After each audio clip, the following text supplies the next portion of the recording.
Welcome to the 56th and Australian Indoor Bias Bowls Championships, and we're bringing you the National Ladies Pairs.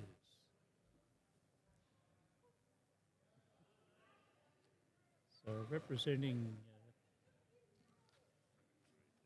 to here, Cassie Welch and Julia Zabarek versus Heather Hopkinson and Anne Draffin. This will be a very interesting challenge.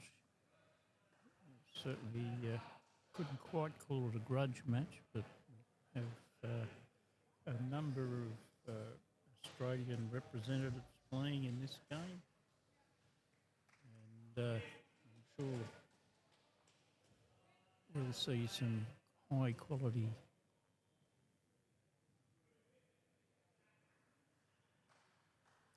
Heather and Anne play out of the Ballarat area. So they know one another's game, and Heather won the Champion of Champions for the Ballarat region just recently.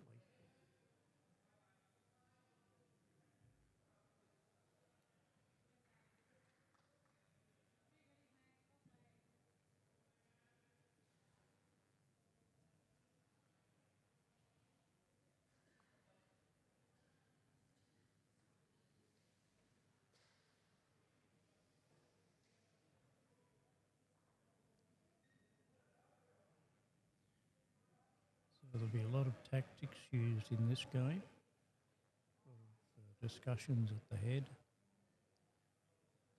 Victoria one are using the yellow bowls.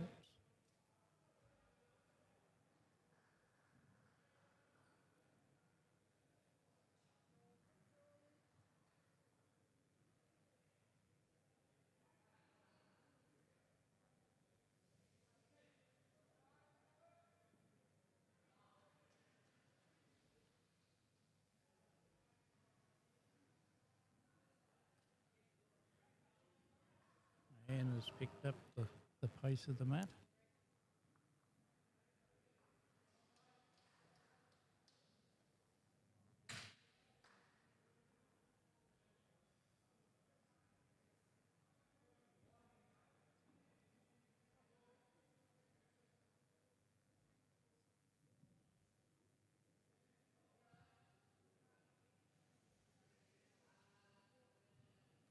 It'll be very interesting to see whether these discussions run to any real length in time. They have 60 seconds to deliver their bowl after the last bowl comes to rest.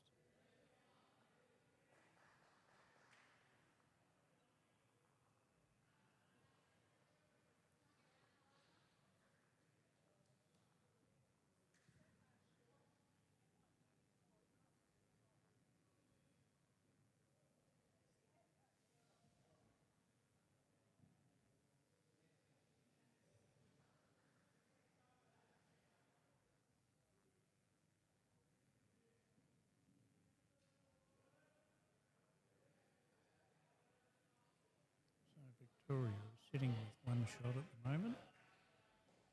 Change over.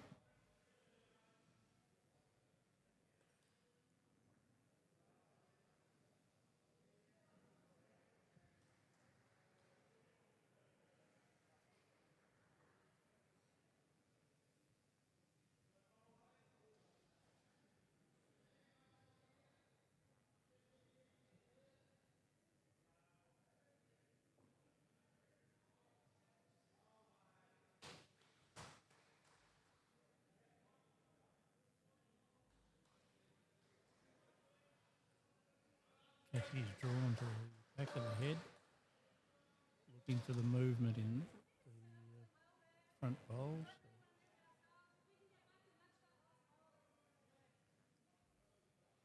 So Anne's calling Heather to cover the back of the head.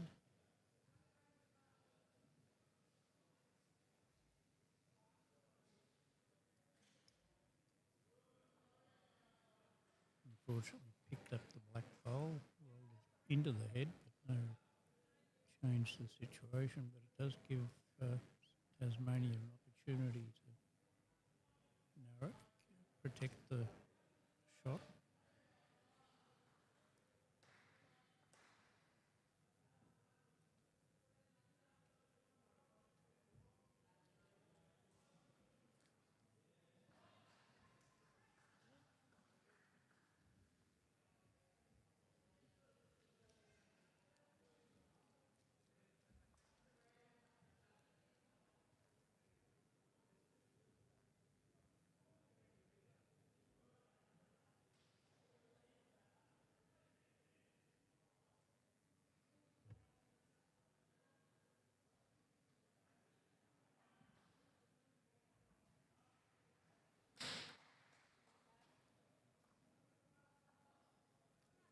Unfortunately, it didn't quite disturb the head in the way they wished, so it'll be up to Julie to do that. Heather's still looking to get placement behind the jack.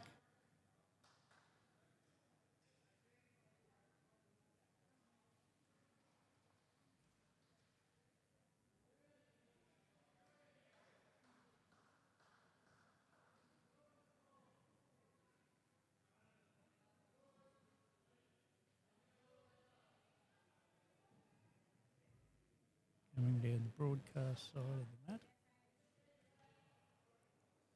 Neatly around and covers, locks that jack in from sailing to the back of the mat.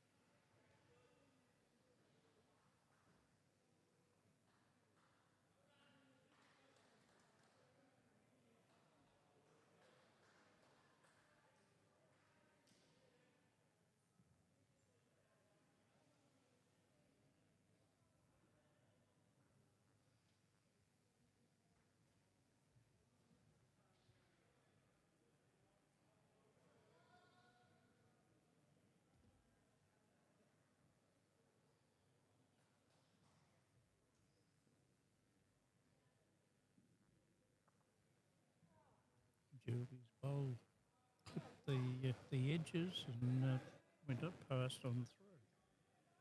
So it's now back to hand to try and put a second bowl behind the jack.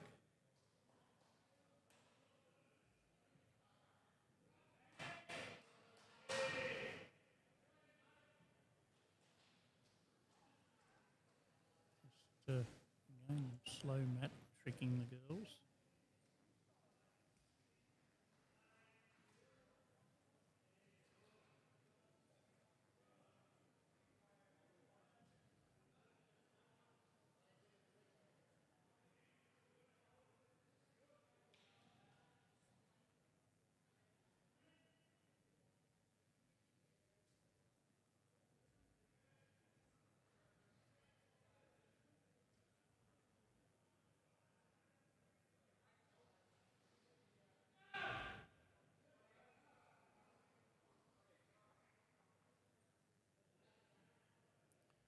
Okay, so Anne's got the opportunity now to draw a second shot behind.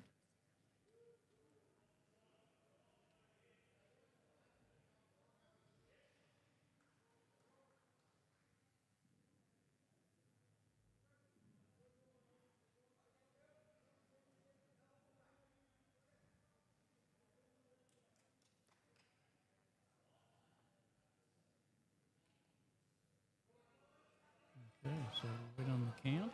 Certainly the first one is to Victoria. 2 shots to Victoria. Opening salvo.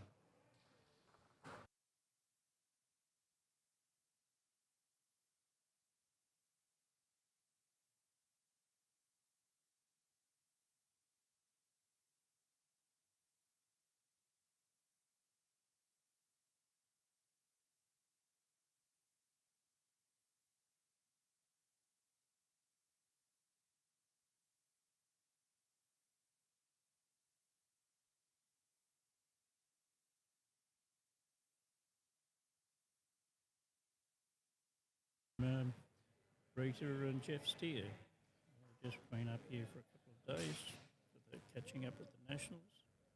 It's great to see them.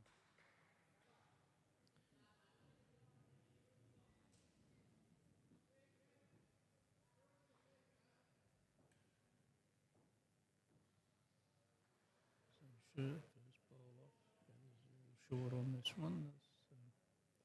This challenge with the downhill bum.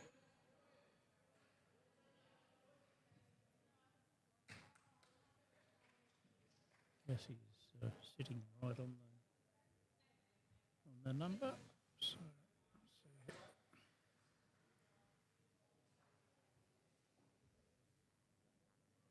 see. He's made the correction. Correct weight, just a fraction more grass.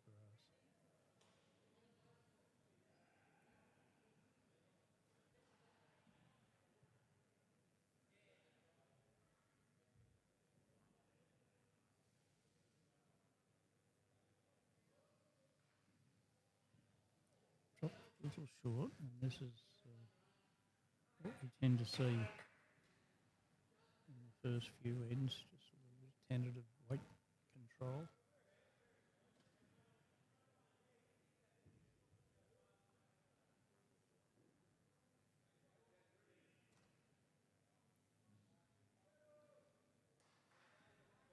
And puts the first bowl down, a little bit more weight, more carry.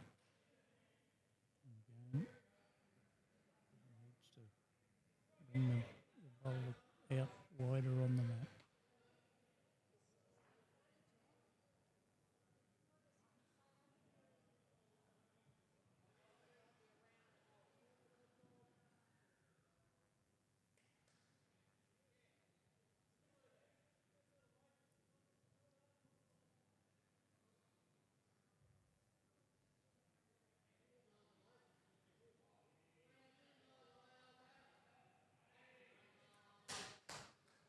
Still quite settled into this.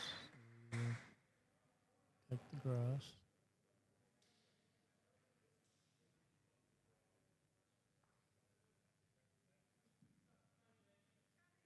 He's made a correction with hers. Second shot.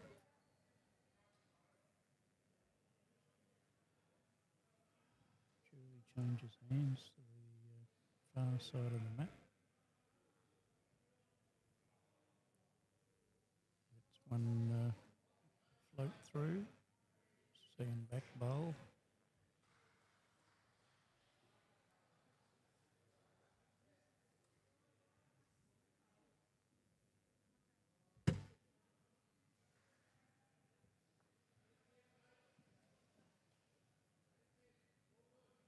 Change over is complete. We have Heather now, after a little instruction from Anne as to they're thinking of rolling through. Heather's maybe a little bit more weight, a little more positive. Going pushed a bowl behind the jack.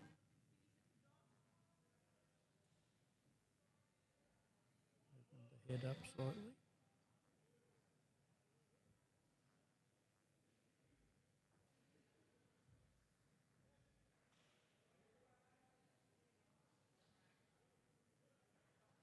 Cassie put in a very good bowl.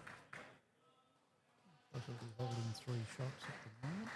Heather will certainly reach the shot.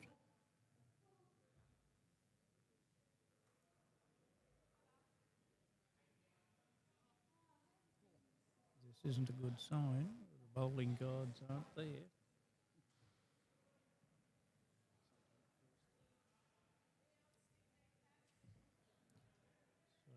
So Cassie now will try and capitalise on that miss of Heather's.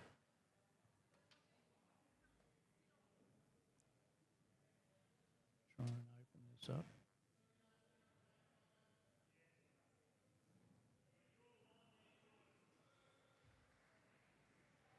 Giving it grass, but I think the weight's the problem. block that off.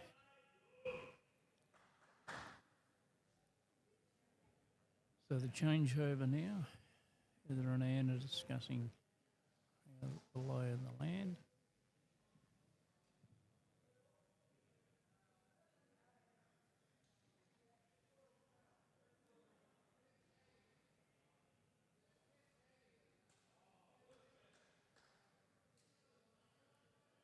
Anne's deep in thought on that. Throws it wide. It's a drift. Second shot. Possibly falling back into a very close position there. The ideal.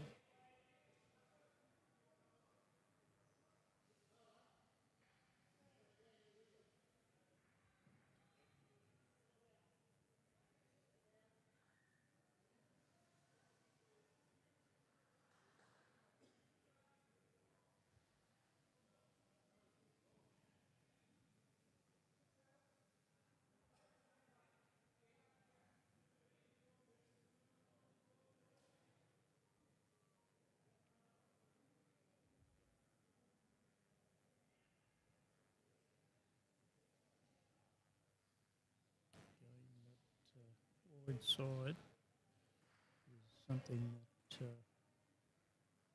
got to fine tune a little bit. It's just holding out. Certainly, it's not forgiving if you don't have the correct weight.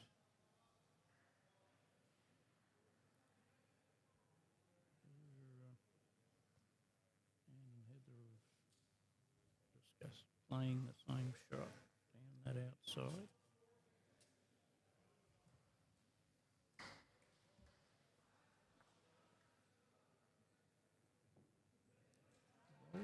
The potential shot out. So taking one black.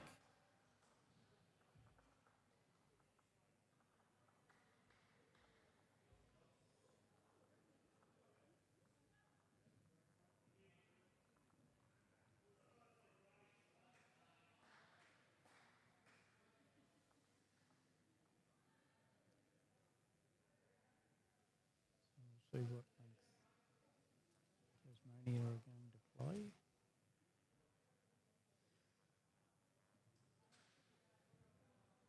About 3/4 length.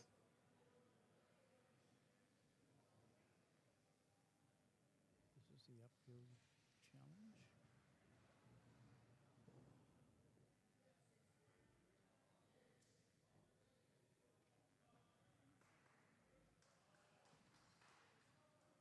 And just dropping short on there.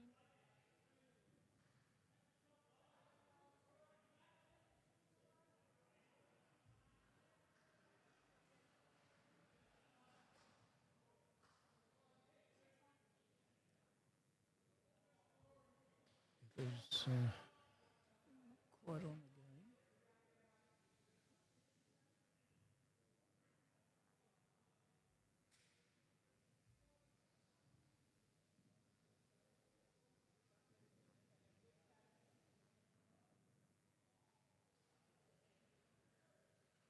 Cassie's still a little bit wayward. About 18 inches difference between the first second bowls. Heather's picked up the shot. So well corrected on that first delivery.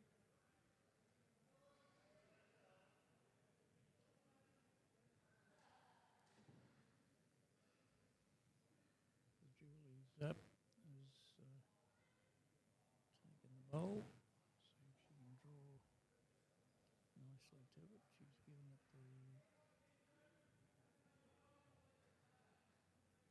the weight. It looks like it might be a measure for second or could be first shot there.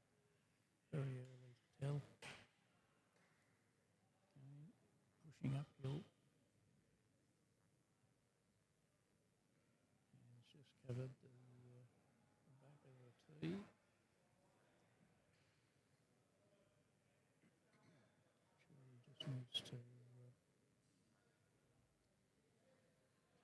section off the weight without losing it. Falling short.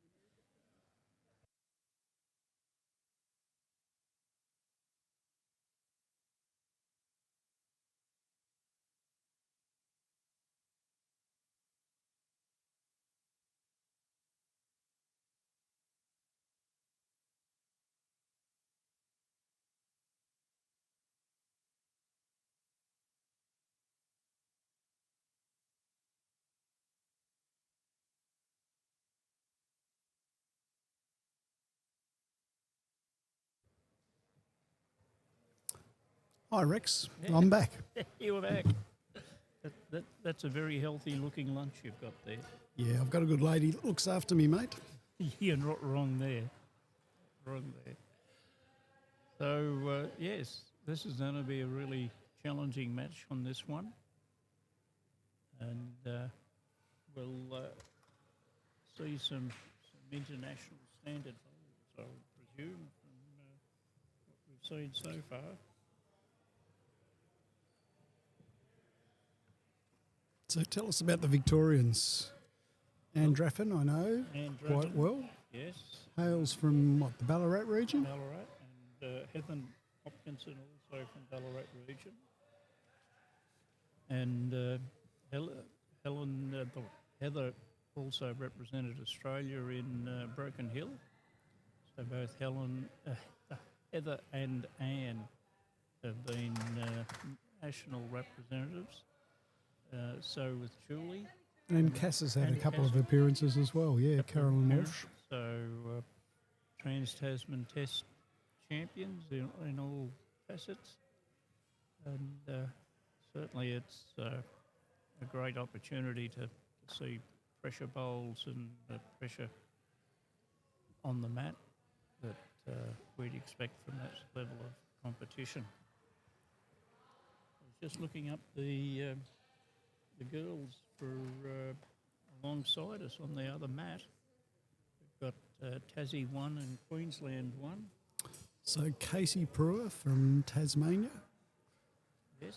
first appearance, but she's been playing pennant in the Bishopburn area, which is sort of just west of Launceston with the Zaporozhics. Oh, right.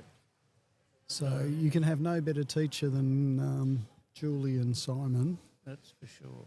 That's for sure.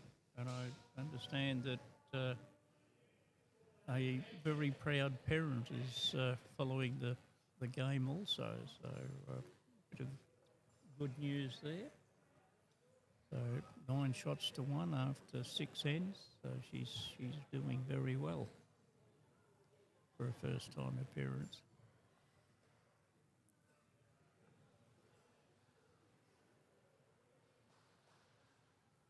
Anne Draffin playing weight through, trying to change the head. And she succeeded in bringing it back to 2 shots. I would think so.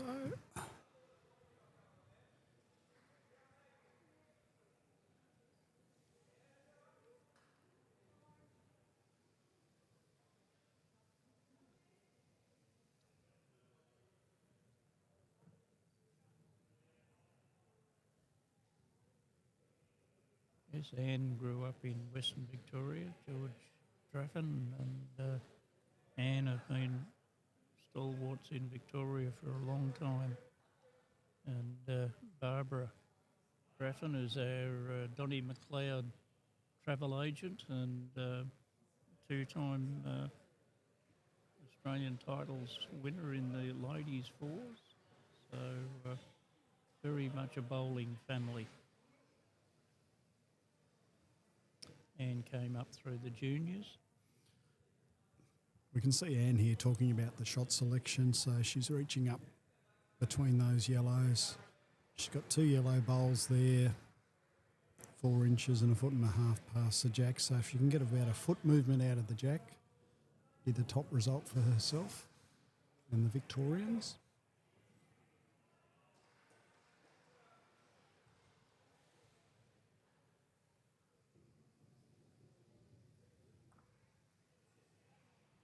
didn't quite get underneath it. So Now, you've only got me for a short while, Rex. I promised my roommates that I would put some steak on the in the frying pan tonight, so I'm going to go home on the early bus in about 20 minutes. oh right, it's all right when you get an early bus. Only happens for the first 2 days for the Tasmanians. Where, Oh right, okay. Then we get down to the cheer squad. Yep. Brigade. Tassie, Tassie, Tassie, oi, oi, oi. It's the way it goes.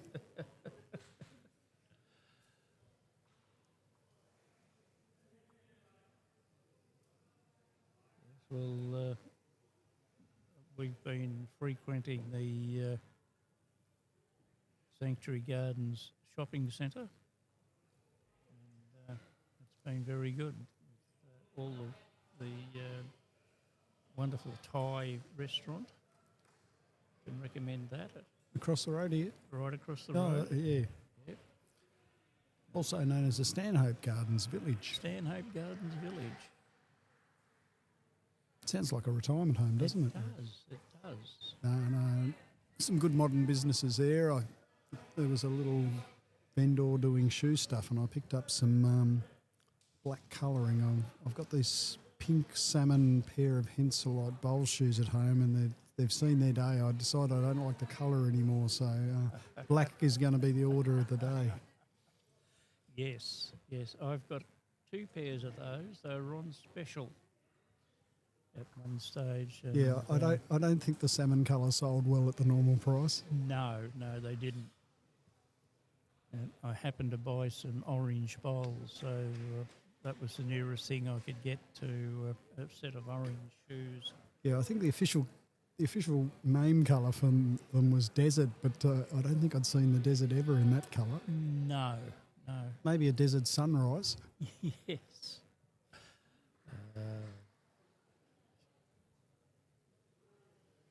A couple of good bowls here from Heather. First one was 8 inches behind. She's played down with the same weight and caught the jack. He's looking to get that little bit of aggression in her bowls. See a little bit of frustration creeping into her eyes. So I think we'll see some strength exerted. Yeah, because we get to see a bit more about off camera, don't we? And Carolyn Walsh wasn't very happy with the 2 short black ones for Tassie. That's the high standard they hold themselves to.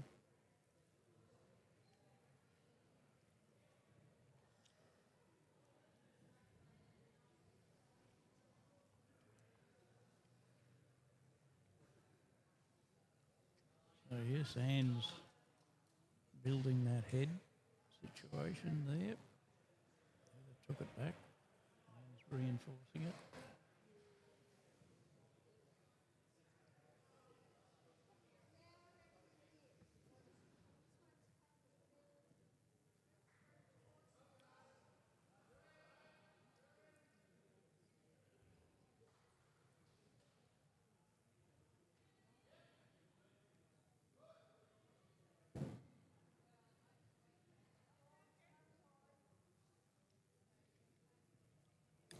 Not a bad bowl from Julie there. Was hoping to get a little ride off that wing yellow bowl. Didn't result that. Trying to bring it in. Another one into the head. So Anne will be happy with that. Heather will be. 4 very well weighted bowls there from the Victorians. Yes. We've been trying uphill and downhill. We've moved our base from Melbourne to Ballarat. And the floors in Ballarat are different. And we're finding some new skills. Although Cassie obviously is on tune as well, so Anne's looking to just have Heather draw the jack back into the group.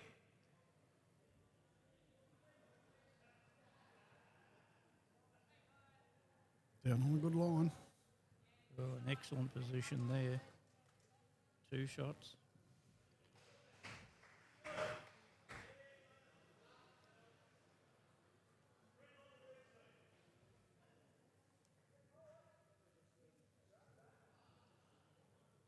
So the situation in the junior girls, Tasmania won 14 shots to Queensland one shot after 8 ends.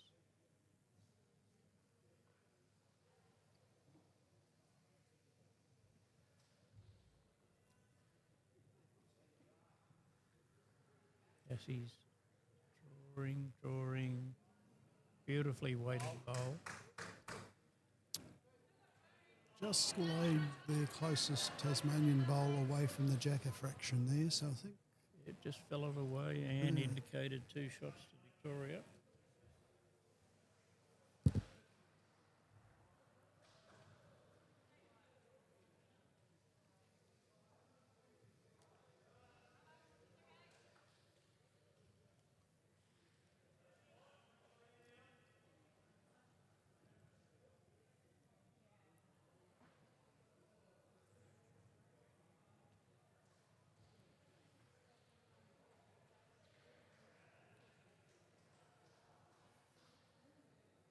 So bit of a challenging head there in both of the Tasmanian bowls are in front or just jack high of the jack. Victoria has 3 bowls behind the jack. yeah, Julie down on the forehand. Should be looking to get a turn out of that wing Tasmanian bowl. Just that little extra weight, forcing the bowl to hold wide. Yes, well, again, that's the side that tends to hold out. So, a little bit tighter line than you might expect to make it work.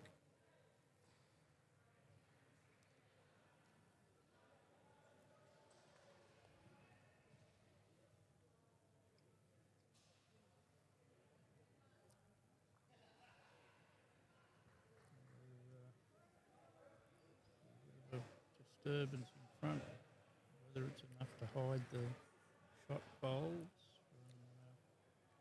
Certainly noticed you're talking about the uphill downhill on this mat, Rex, and having played on 7 different mats now across the course of the great bowl there from Tasmania. Kaz has got a smile on the face. So, are you finding many mats that are? Oh, look, it is a characteristic of most of the mats across the floor here. You'll find a slight uphill or downhill, and you're probably only talking a difference of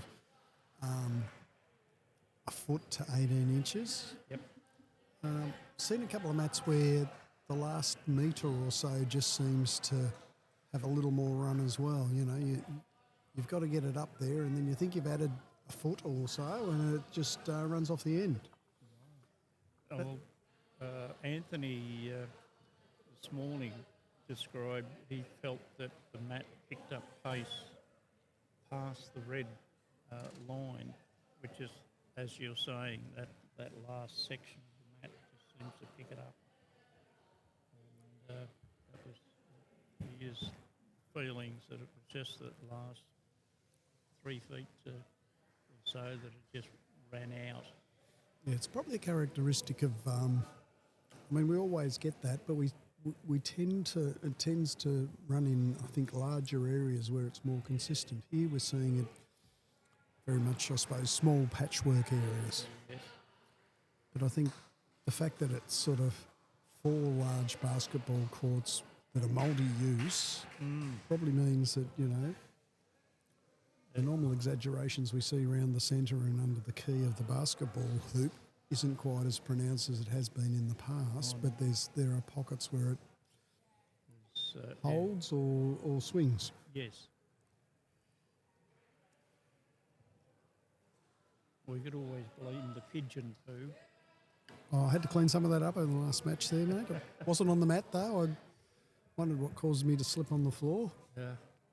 We had a streaker run across the mat. We almost had another one land in the pie dish. So yes, it's a bit of an occupational hazard out here with the pigeons.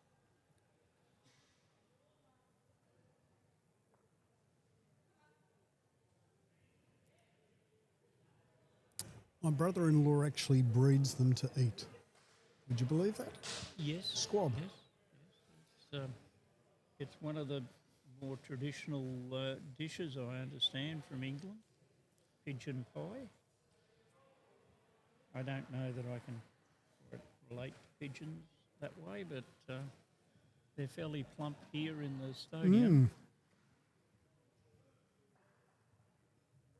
I mean, they're a bird that have certainly adapted to the waste in metropolitan areas. Rats with wings, I've heard them called. Yes. Well, I still think the bin chickens take the record, though. Oh, yeah, no. If you're a resident of New South Wales, you're very familiar with the bin chicken, the ibis. Yes. We sat one day watching the contest between the bin chickens and the seagulls. And the seagulls are smart enough to let the bin chicken do the long reaching, and then they'd swoop in mass to pinch the spoils off the bin chicken. So we've just seen Andraffin come down, draw the shot on a comfortable forehand draw, just sitting behind the jack there. Julie's following her down, just pulling up a little shy and tight. Probably just the weight was the problem with that. Just variability.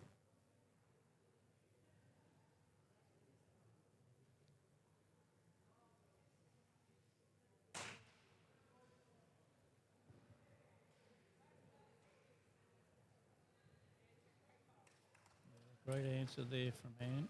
Very consistent. And look, Kaz had the weight with the first two, so I think she'll be reasonably confident of getting something closer.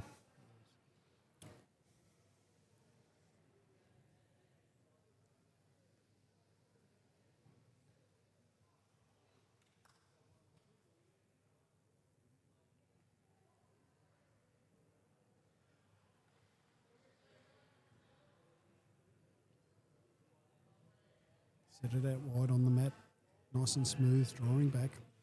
Very good. The perfect bowl. And that's the thing with players of this experience, you know, they're not nervous or phased about, you know, being two or three down and just needing to draw the shot. Right, there's a shot there to be played, they'll Play it and give it every chance. Yep. Just clip the edge on the incoming side. It's going to change the direction of the next couple of bowls. Now that we're sitting out there.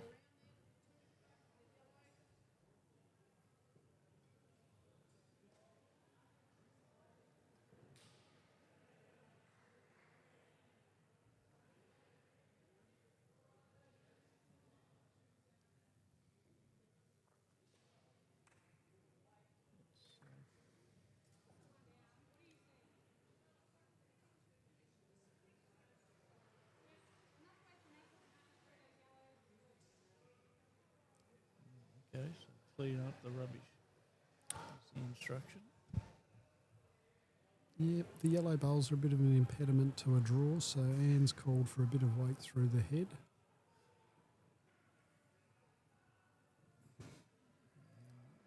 Heather's a bit frustrated with that one. Just didn't get it away.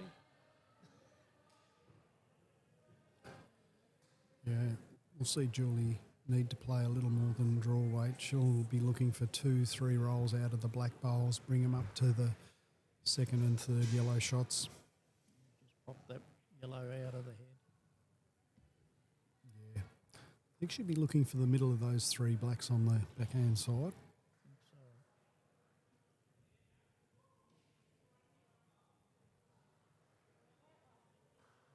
Picked up the outside bowl. You saw the intent with the weight. The bowl she's hit, the wider ones, come across just past Jack Eye.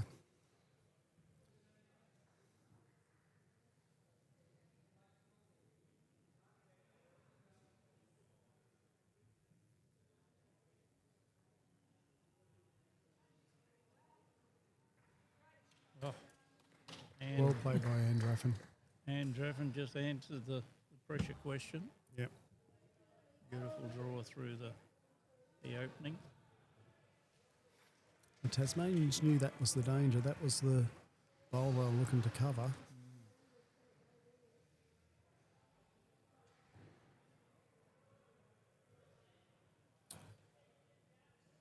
Well, Rex, I'm going to bid you farewell. You're See- off to cook dinner. Yeah, I'll see if I can find someone to occupy this seat for the remainder of the match. Yes. And look forward to catching up tomorrow. Okay, that'll be great. Thanks, Michael, and enjoy the steak. You will be missing some great bowls, as you can see.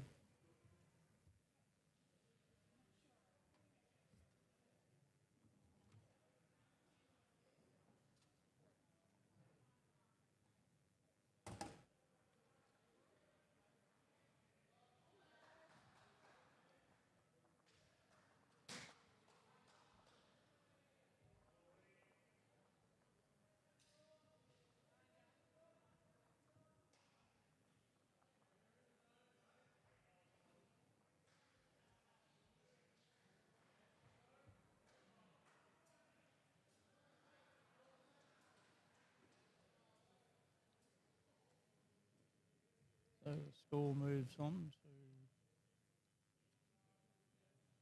to 3-all after 5 ends.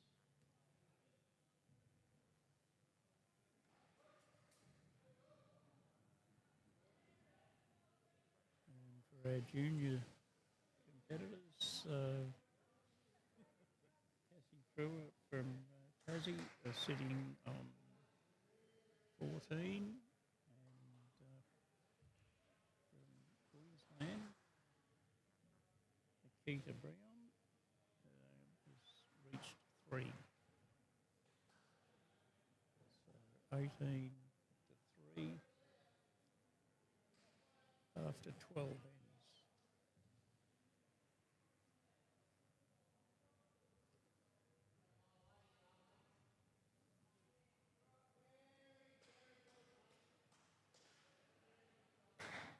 First bowl, Heather's found the back of the mat.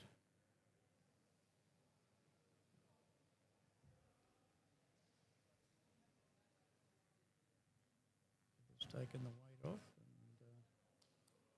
and finished in the centre line.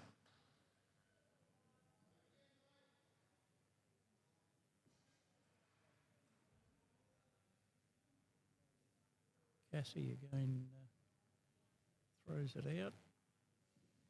Drift back. Still short of the jack by 2 to 3 feet.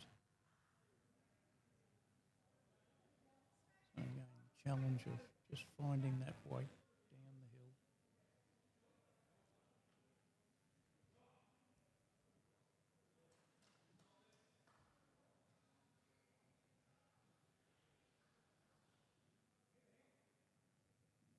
And has fallen for that one as well. Dropped it off the back of the mat.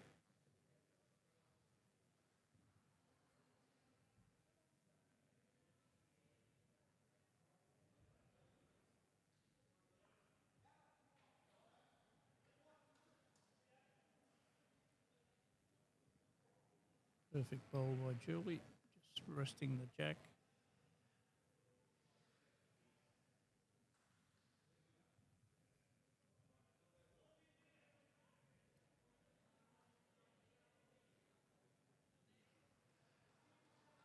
And's got the weight worked, so she's got a back bowl. Sitting probably in third shot position.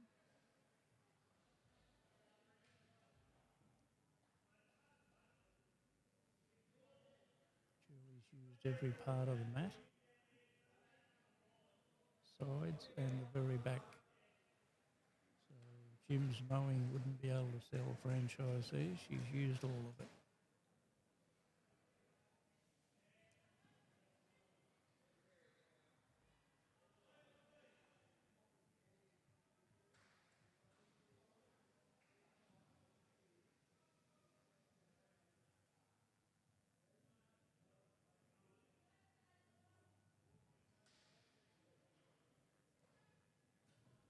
Right to the edge, where there's not having a good run with those bowls at the moment. We've got 3 off the back of the mat. So one of Anne's and 2 of Heather's.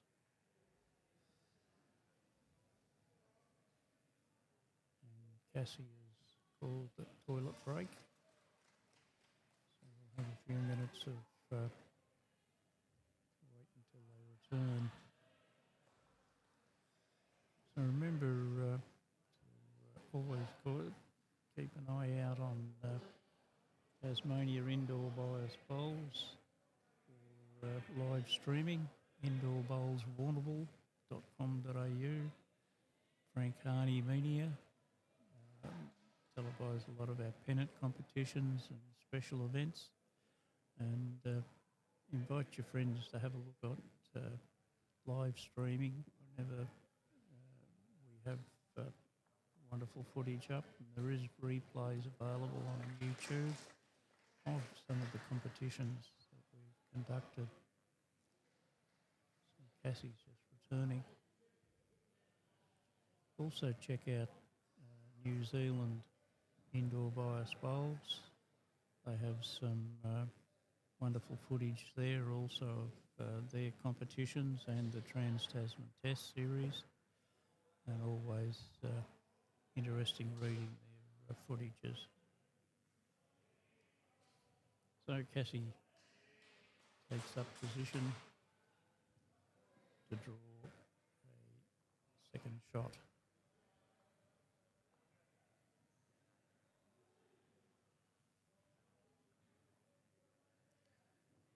Can't go crook about the short bowls. She's responsible for a couple of those.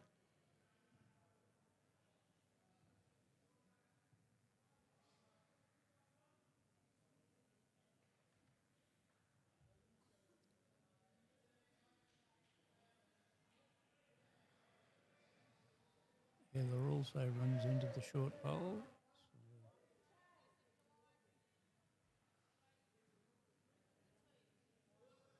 So at the moment, I'd suggest 2 shots to Tasmania.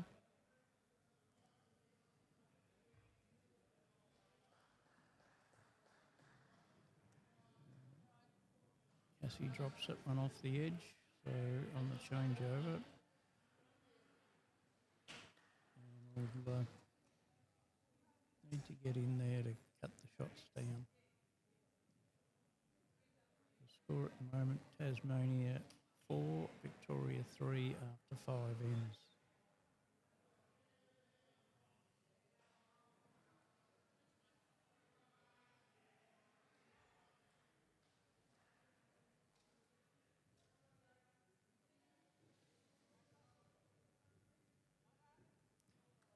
Anne's put a position bowl behind the shot. So there is a chance now to play onto the shot bowl and move the jack back.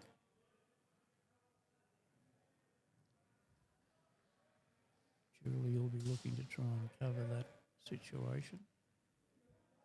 Although she's played the shot that Anne was about to play. Heather thinks yes. Heather's indicating 1 shot to Victoria.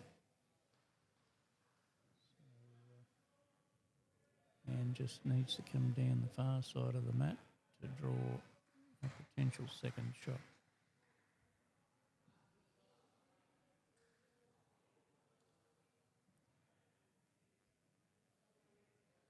Just a little bit short. Certainly the line was good.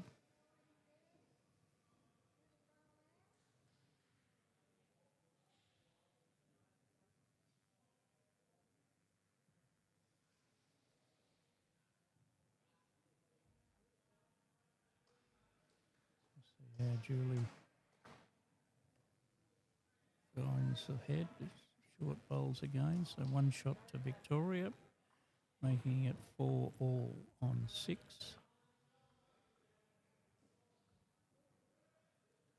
Cassie Pruitt for Tassie is on 21, and Nikita Brown on 4 after 14 ends for the junior girls.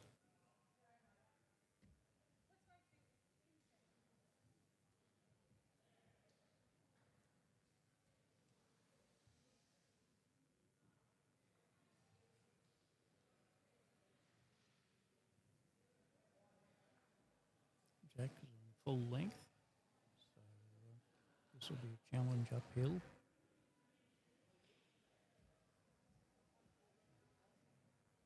Heather's taken every part of the map and used it. Finished a little bit short.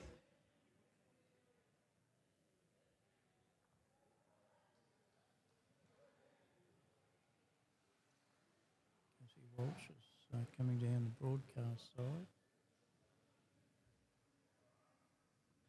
A little bit narrow, probably duck across. Jack high though, so it's in a good, finished in a good position. Holding shot.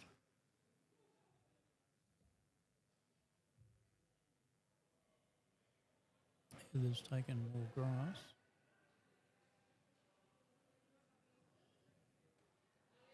Still has the same weight.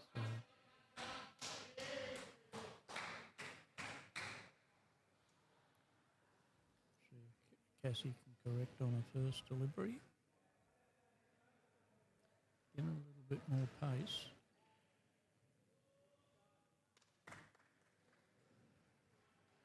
So 2 shots to Tasmania. The end is slightly heavier, so it's going to put the pressure on to reach deeper into the box.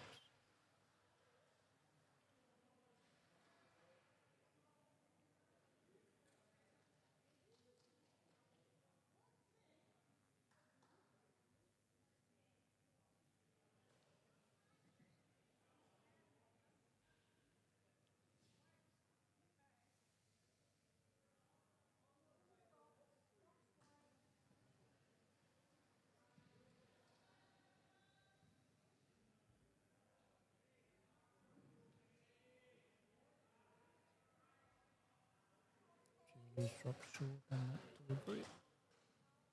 And his previous delivery cut across the head.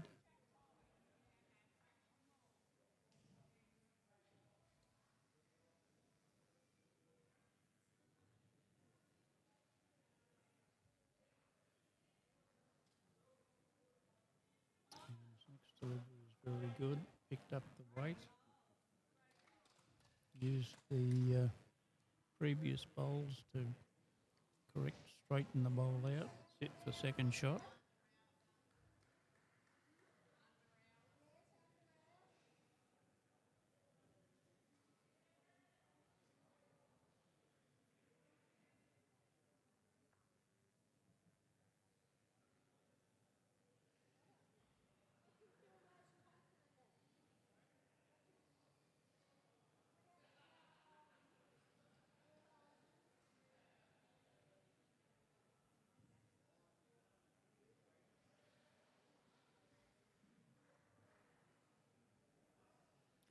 Julie's given it every opportunity.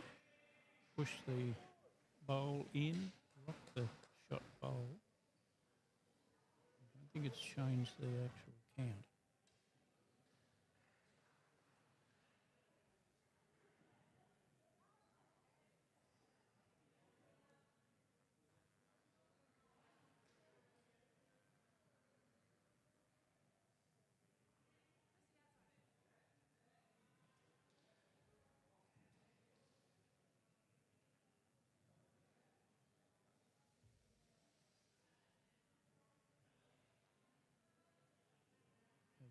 Heather's rolled up and laid the yellow bowl flat. So that may have changed the head altogether. Brings the Tasmanians into conference. And we'll see what the outcome is. Looking fairly deeply at it.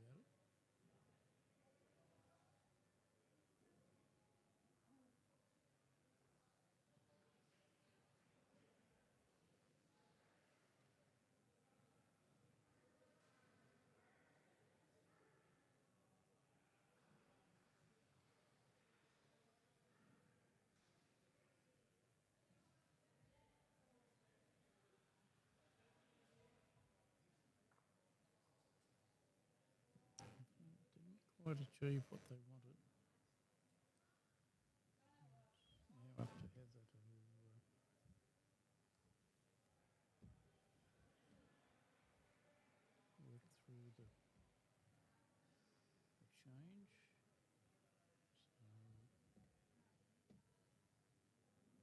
discussion at the moment. Looking at turning the ball over or coming around the outside.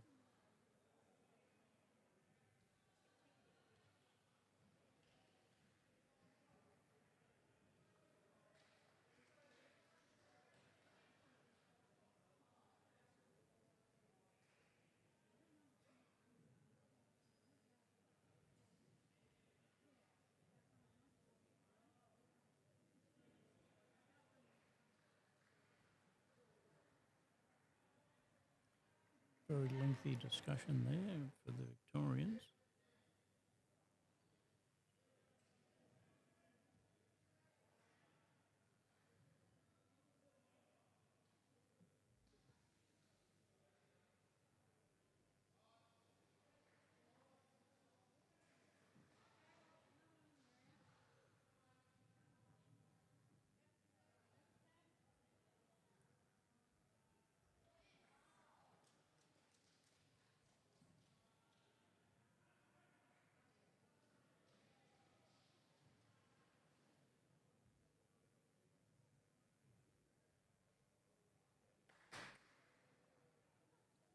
Again, no result.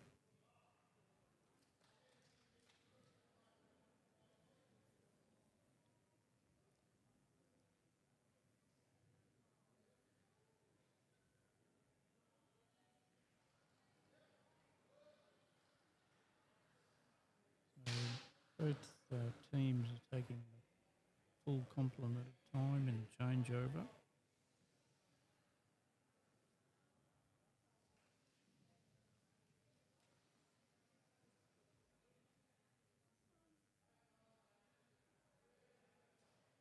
And bowls down to pull up short.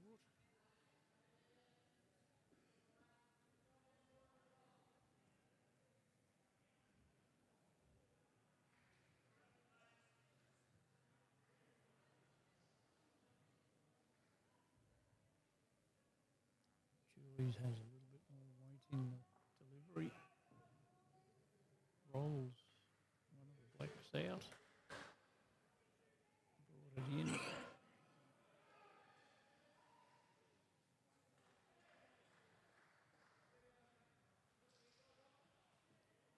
It'll be challenging to see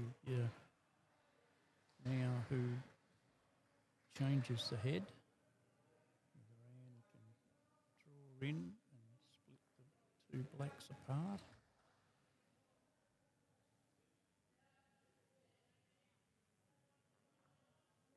Unfortunately, just caught too much of the outside. Cassie's indicating they're holding one shot.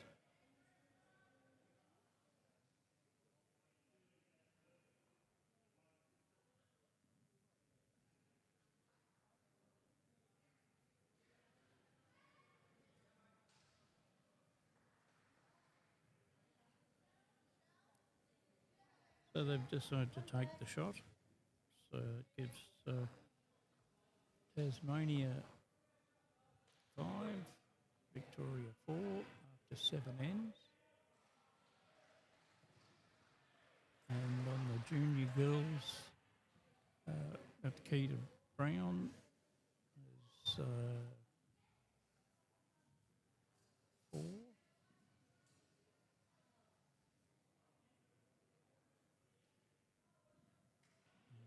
And Cassie Pruitt looks as though she's just achieved 25. And they're playing to 21 ends. So that's 16 ends down. So Cassie's well in control there.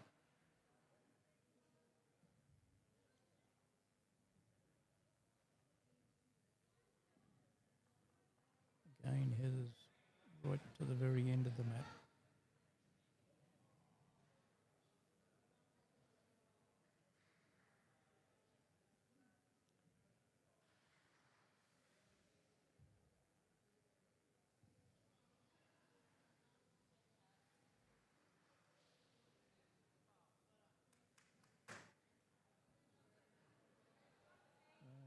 Nathan, overall scores. I haven't got today's results so far, but last night Victoria were on, I think, 60, and Tassie were on 56.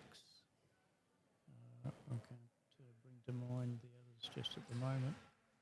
Hope that answers part of the question, but I will try and get some more information.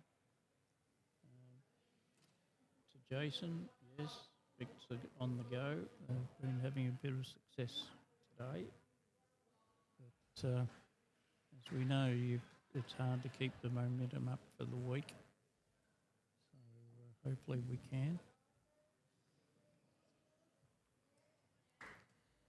So 3 shots there sitting for Tasmania after Julie's last bowl. Heather had a couple of long runs and dropped off the back. Anne's rolled one down there to get something in the head.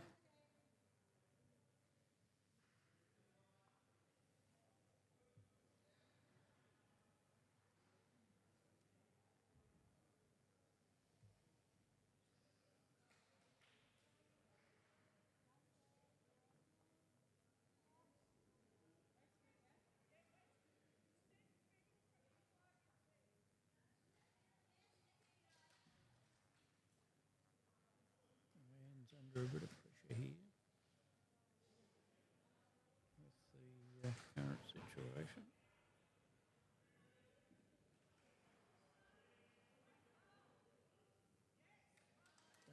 She's responded to that pressure and drawn a shot. It was great work.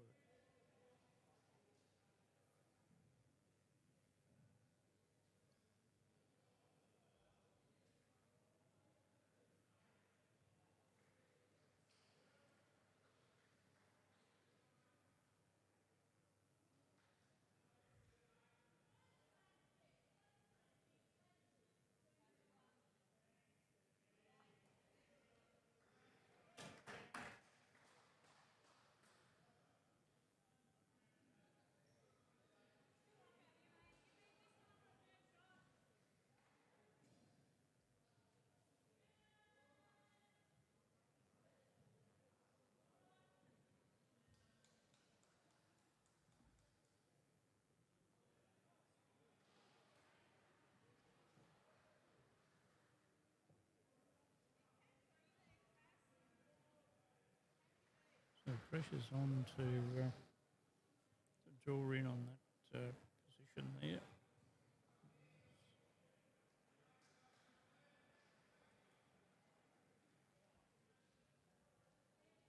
Okay, I've been able to get the opening day's results.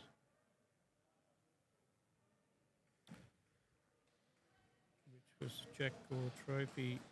Victoria was sitting on 62, Tassie 59.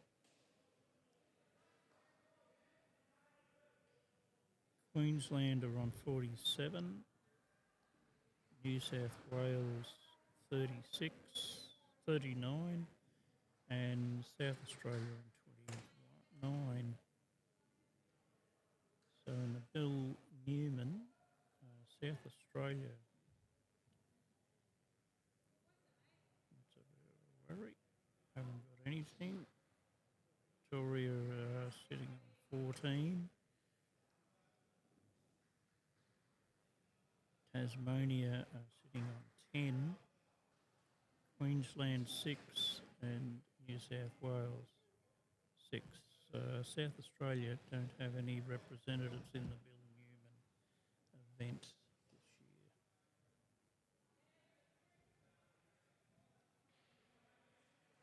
So hopefully we can get some updates for today's competition.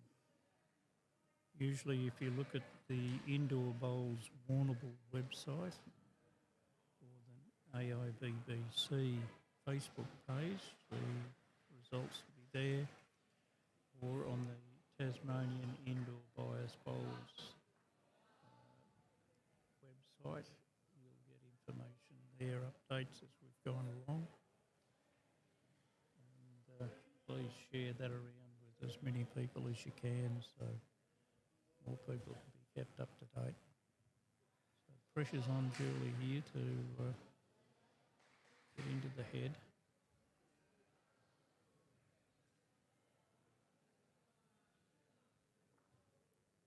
Beautiful bowl, but she's unfortunately pushed the jack back against the yellow bowls. Julie still has a bowl to deliver. Anne has two, so things can still change quite dramatically.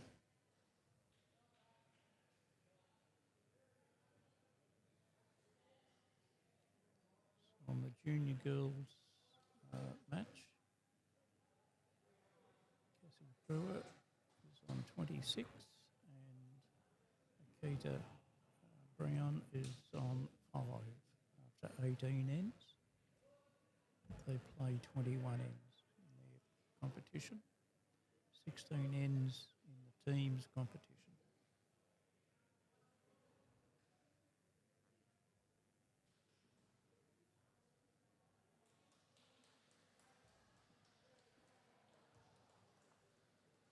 Anne's drawn the bowl down, rocked the black, jammed the jack a little harder against the yellows. Julie is confronted with playing onto the yellow, possibly. She's sizing up the weight. Try and remove the shot bowl out of the head. Or clear the shot bowl far enough to give Tasmania the shot.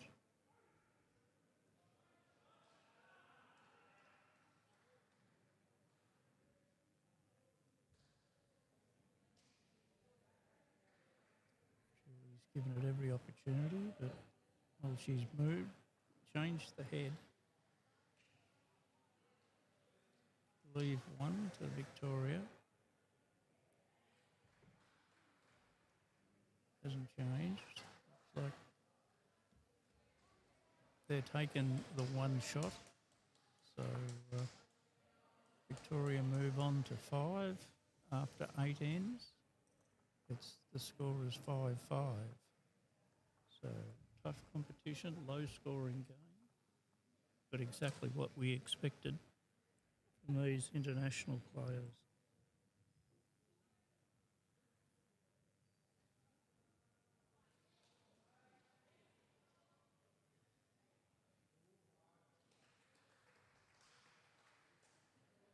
Heather again is going to 7/8 length.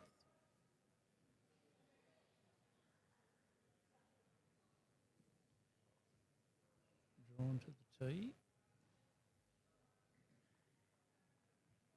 Looks like Michael's bus has left without him.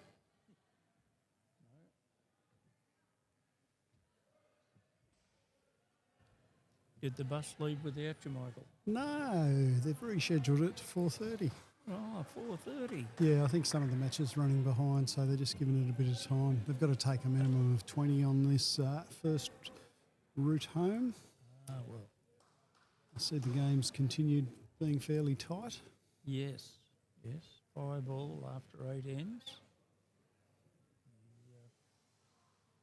The pressure has been enormous and the shots have been pretty incredible.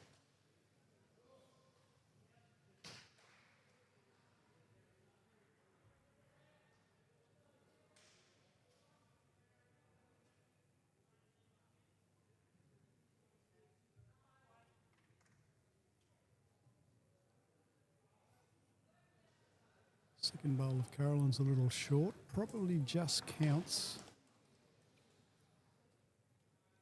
Got a good vantage point here directly across from the head.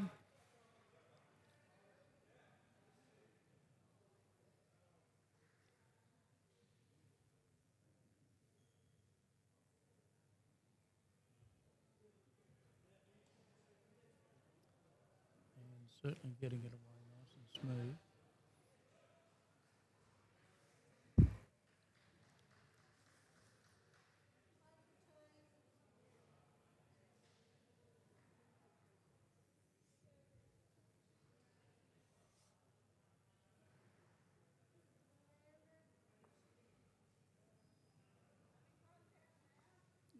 Julie's just struggled a little with the weight on this broadcast side of the mat going that way. That's the uphill way, isn't it, Rex? Yes, it's the uphill, and it's taken a bit of a toll on all the players. Just getting that balance between the two. They almost want the uphill, downhill signal written on the back of the hand. Tasmania's laying 2 now. Anne was looking to turn the yellow bowl on the line, just got it a little tight.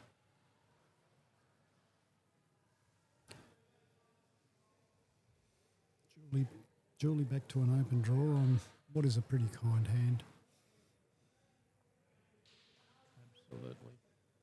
If anything, I'd probably suggest staying on that side of the map. Yeah, I certainly know if I was leading, I'd be up and back on that side.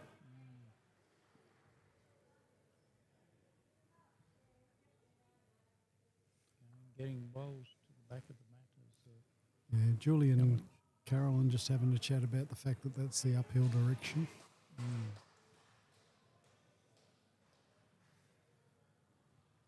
Should see Heather arrive here. Crack an egg on the front black and the back yellow's a shot. There we go. Depth of experience. And good weight control there. Yes. And Heather has struggled a little with the weight going the other direction. This way it suits her. Just a little bit slower. Lean in.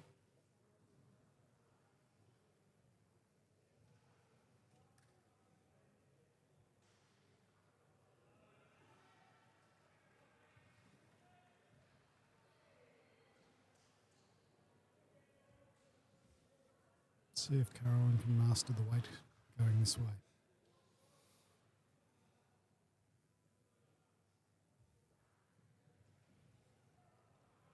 Got it out well. Every chance. Certainly won't be wasted back there. No, you'd be happy with that. Gives you a bit of opportunity.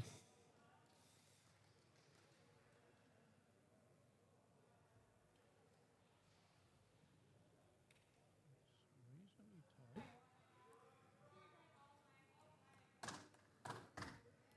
Heather there just demonstrating the flat draw is quite reasonable prospect.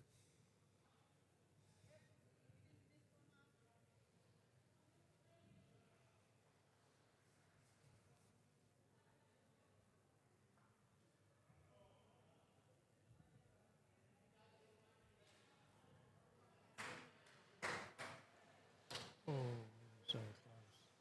So yeah, similar bowl to her first. So we see Cassie Pruitt go on to win a 28-5 over Natasha Brown. So a big win there for Cassie. Very challenging when you're first time into the firing line in juniors. The numbers can be pretty big. We do get a real age variation, don't we, as well? You know, if you think about Oh yes, our top juniors, you know, that's in right. the boys section, Lockie Thurley and young Justin Blythe. Both in the 18 age group. Yeah, if you're a young 12-year-old, it could be quite intimidating coming Yes. up against them. Yes. We do try and wrap our arms around the very young players to make sure that psychologically they're not bruised by some of these games. It's a case of building a stairway of experience and try and get around them as much as we can to support them. Julie coming down on the forehand, tighter line than Carolyn. Caught the edge of that front black, but she's finished jack high. Just makes that target a little wider for her next bowl.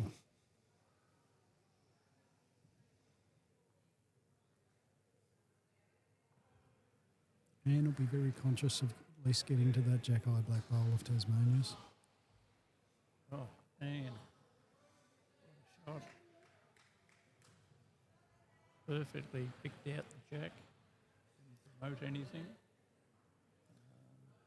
Vic's probably laying two Could be and a measure. Three and a Yeah. measure, yes. A little deceiving. Sitting almost end on to the black bowls. So not able to get the real depth.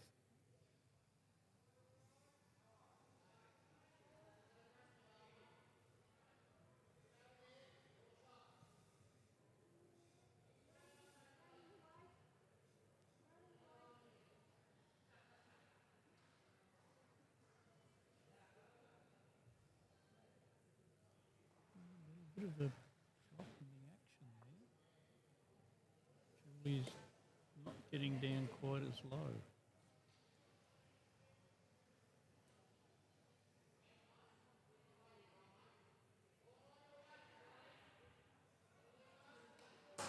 Two taken, three.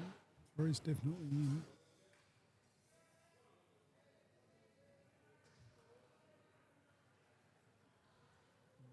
Measure by the look of it for the fourth one. Yeah, it looks like Heather's standing her ground there. Kaz will go for the measure.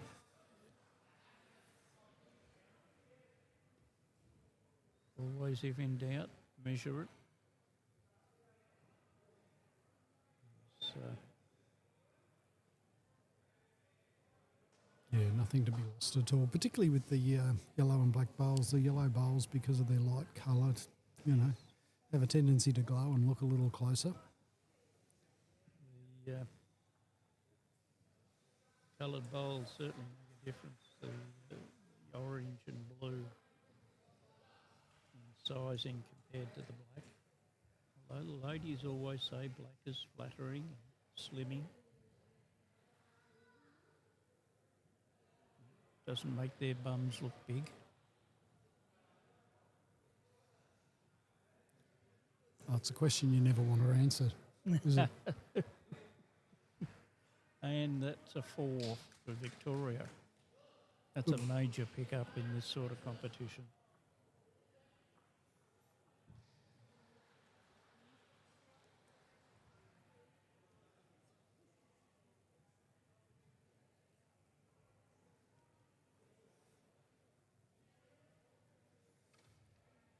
Makes it 8-5 after 8 ends.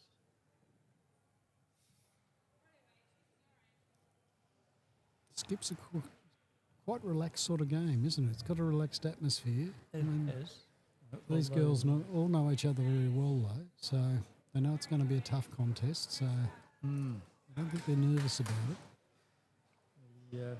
I think there's a fair amount of self-criticism being exerted, though, when something doesn't go as well as they expect. There is some very dark looks on faces. Yeah, and you see the range of emotions. I mean, after that end when the score was announced, Anne was almost a little surprised it got to 4, and, Julie wasn't happy that she was down there a fraction tight. Yes.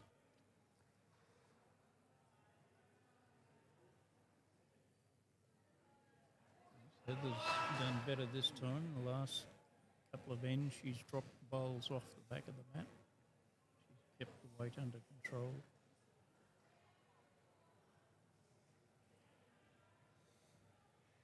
Both Victoria and Tasmania had run right to the 60-second mark, and discussions on the head. Yeah, they certainly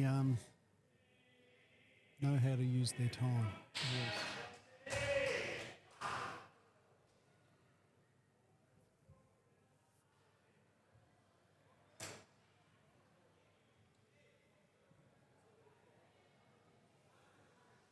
Yeah, I've just come back from the lawn bowls at the Commonwealth game where they introduced a shot clock, and they had a defined 30 seconds to play their bowl.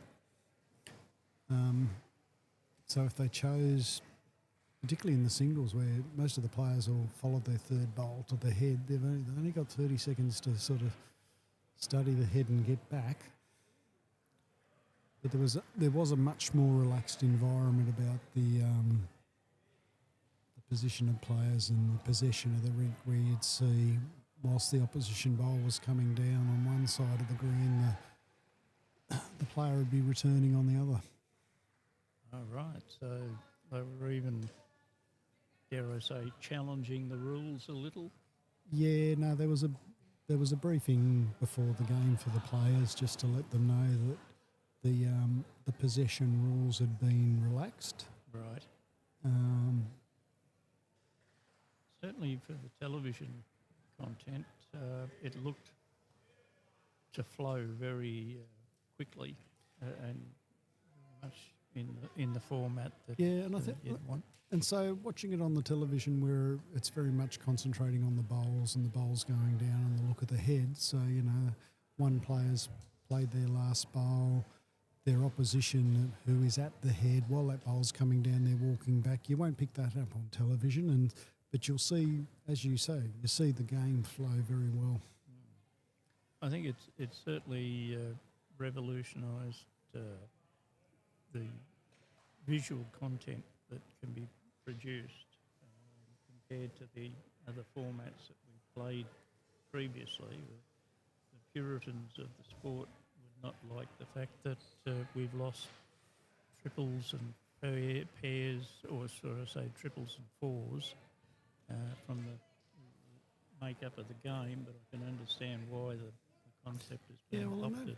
From the point of view of particularly the Australian fans of watching the game of bowls, I know we're digressing onto lawn bowls, but the fact that across the day there were sort of 2 sessions for tickets to be sold for people there, the morning session and the sort of afternoon evening session, but the fact that the 9 games all had a scheduled start time, and I reckon 99% of the games all went on time.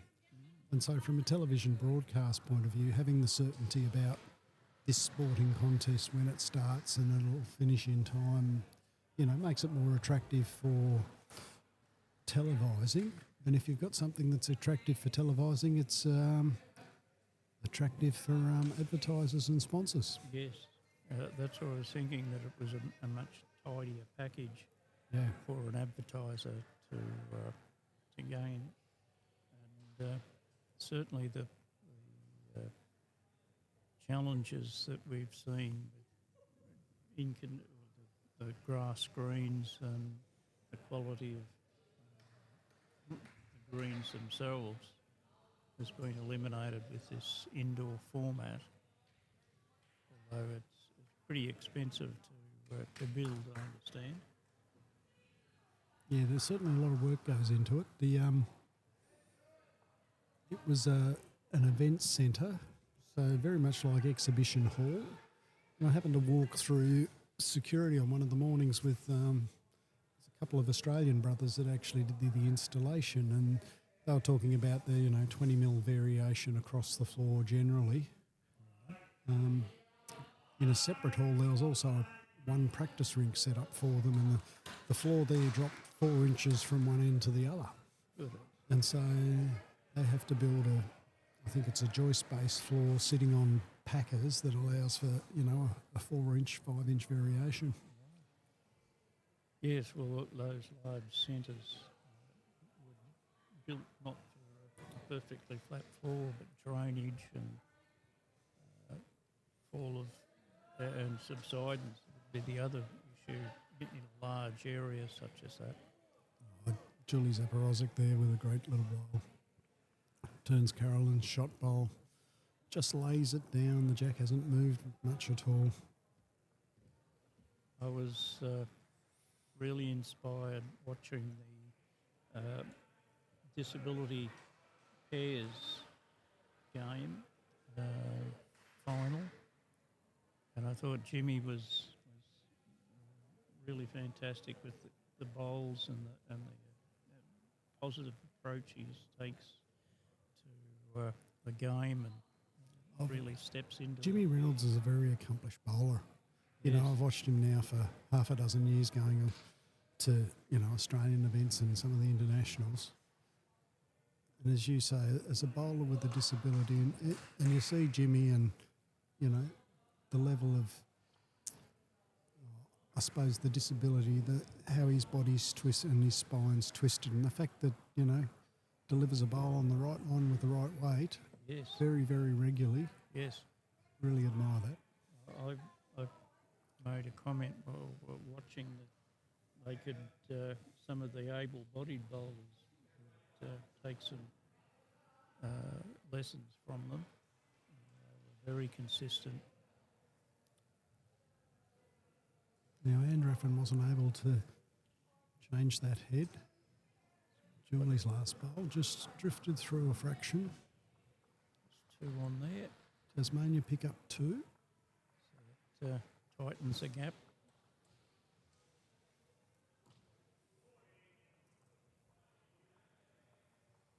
Certainly with this level of competition, 3 or 4 shots in one end isn't going to guarantee the lead for very long.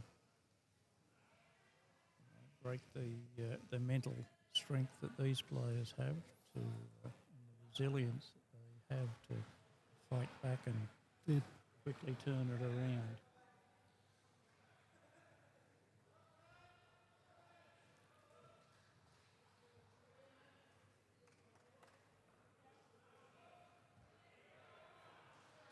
Yeah, very much a case of managing the emotions, isn't it?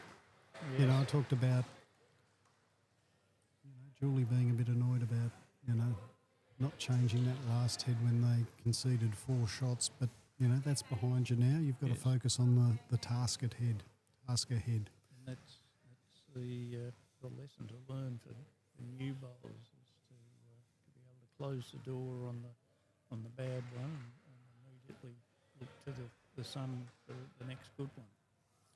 And Rex, the older I get, the more I realise those old sayings, the things your grandmother said, they're so true, aren't they? Yes. You can't cry over spilt milk, or, tomorrow's another day. Yes. And if you have a band end, you've just got to put it behind you, regroup, knuckle down and draw the shot. Yes. And it does, bowls has this wonderful way of levelling things out. Today a feather, a rooster, tomorrow a feather duster.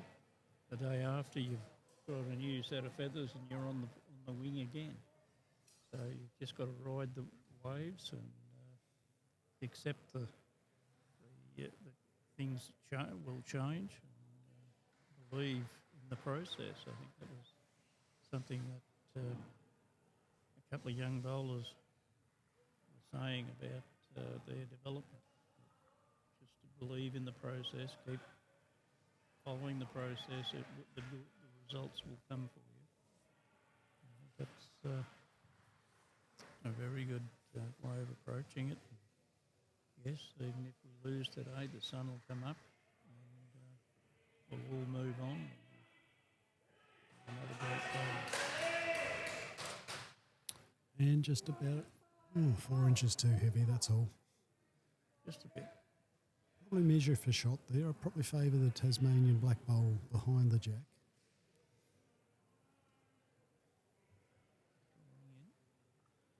Just in turn.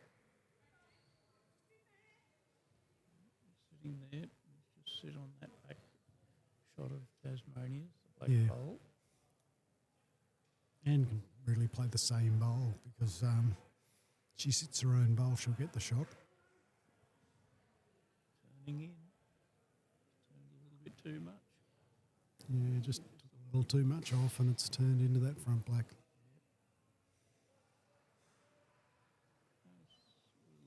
Probably a measure for shots at the moment. Yeah, both the sides favouring players shotting down on that backhand side of the mat, the kinder side. Got the 2 blacks on the wing there to work off. Yes, let's see the funnel.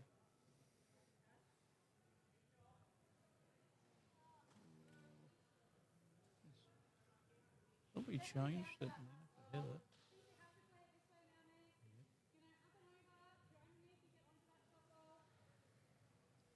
Just got to be firm in the delivery. Nice little funnel there for Heather. Anne has called it. She can turn that yellow or inside it. She's got anything to work off. She has. Heather's got it worked out again. One shot to the bigs.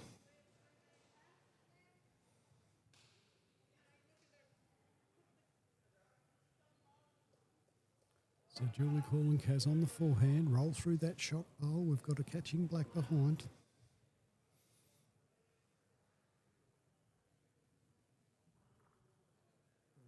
Almost rolled it through the gap.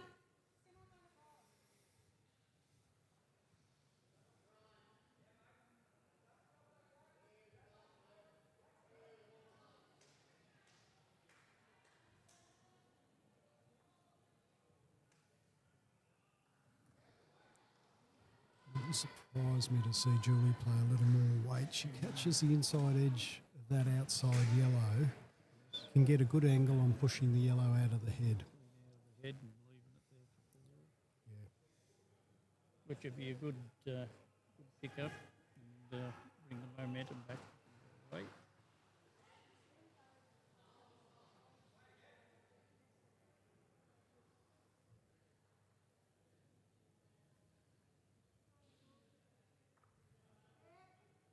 Okay. Play the shot bowl through. Jack's moved across to the Tasmanian bowl.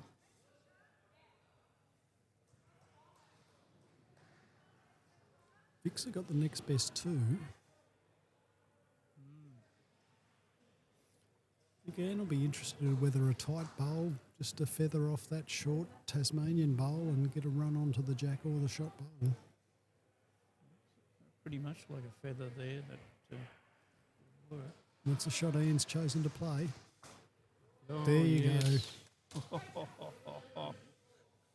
You pulled it out there, Anne. Well and truly. Thought it was a little bit overweight, but it's definitely raced it through. Yes, Daniel, at H&Co are doing a great job at the moment. You know, Daniel? Victorian, I gather? Yep. Minister. I've got to put out a call to Ivy Curry, playing her first nationals. Ball's up here and she's doing quite well. Another of our junior development squad, mere 9 years of age. Was in the family tradition. Sister was a representative for Victoria. The Curry family are showing the way.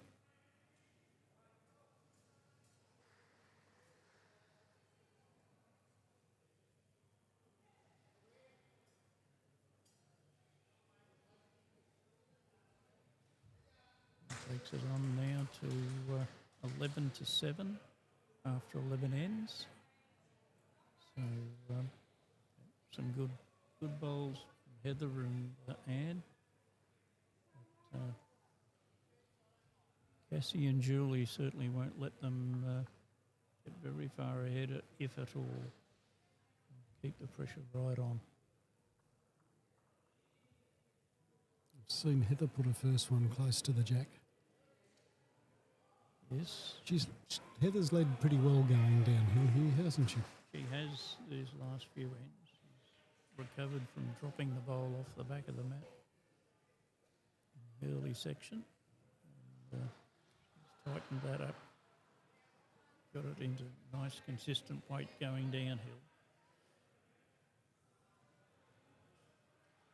She'd be getting frustrated with herself if that hadn't been able to break that.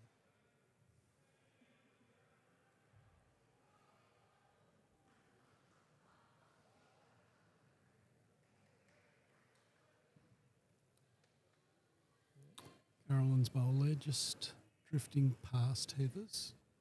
All four bowls. Just that little bit of downhill run, the only difference.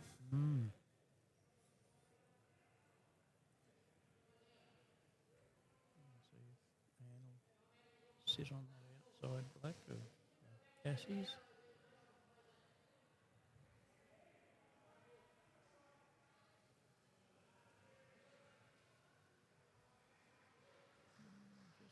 across the head. Yeah, I don't think she used the box to the full extent, you know. Sort of saw that go down and I thought, oh, that's about the right width. But I think she was coming out of the middle of the box there and just saw it cut under the head a fraction. Julie's played good weight. It's a trap down this commentary side. Broadcast side of the mat, it's a tricky one. Yep.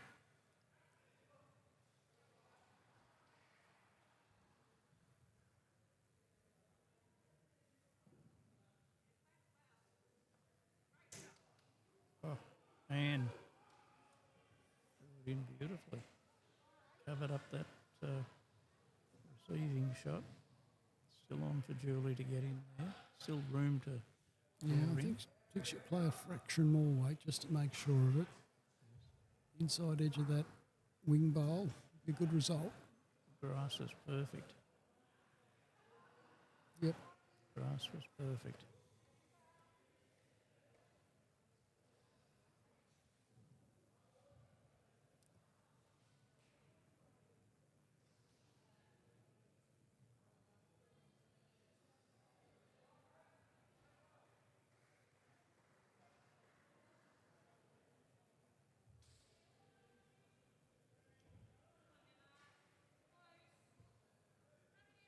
Oh, Heather. Again, we're really seeing top-notch bowls.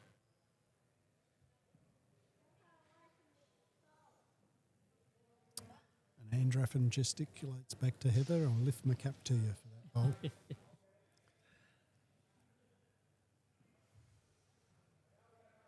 there's some very positive body language being given. A lot of support. And as a team, it's one of the key things that we've tried to instill in the Victorian team to be positive and give positive feedback.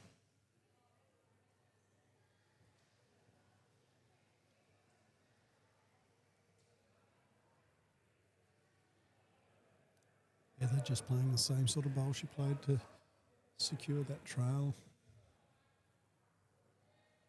Try and pop the bowl sideways. Under the Right. blacks, into the pack. It's building up the numbers.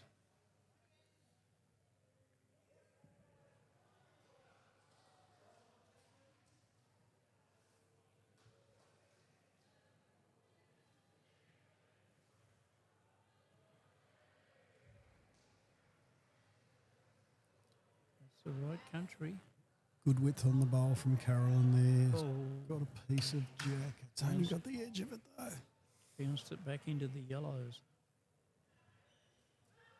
So From maybe Tasmania's point of view, at least it's gone closer to a black. Might have cut a couple of the front yellows out. it's going to be a case of disturb the head. Might be loaded up now too, Rex, eh? And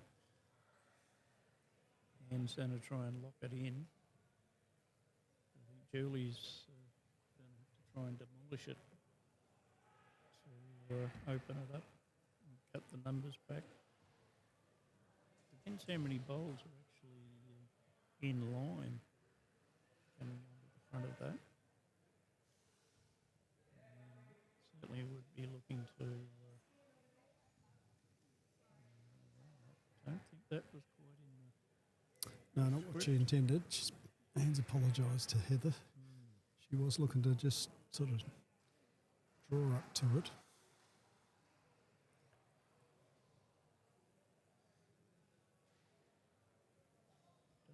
Though there's too many bowls in line, it's still a case of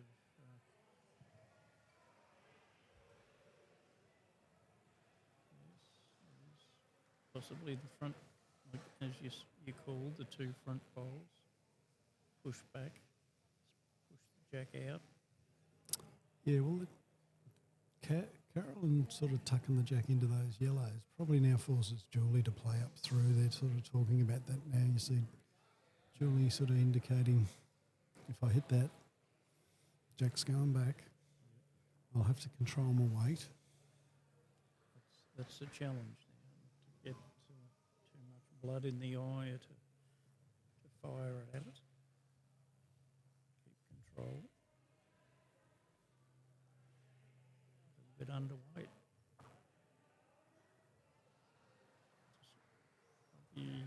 So the jack mover fraction, so it might have just unloaded it a little.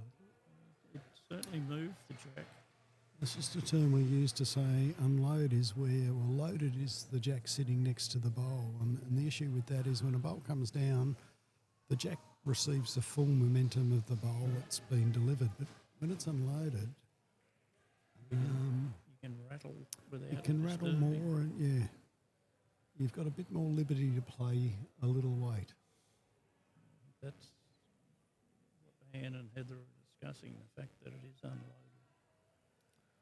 Well, I can see the Tasmanians moving towards the bus. Rex, I will bid you farewell. I won't get to see Julie's bowl, but I'll turn Facebook on my phone and enjoy the rest of the telecast. I look forward to watching the last four ends. Thank It'll you. be good. It'll be good. Make sure you don't burn the steak. Here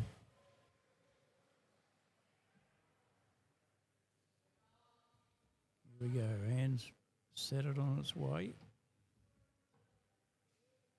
Oh, beautifully done, Anne. Beautifully done. Covered the second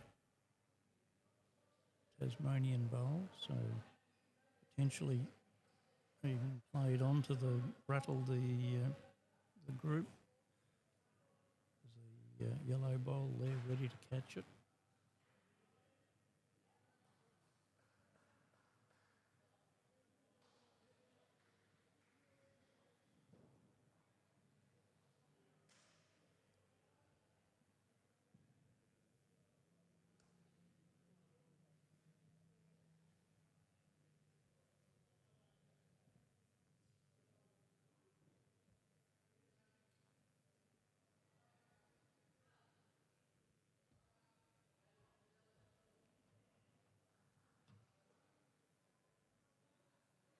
Yep. Gives it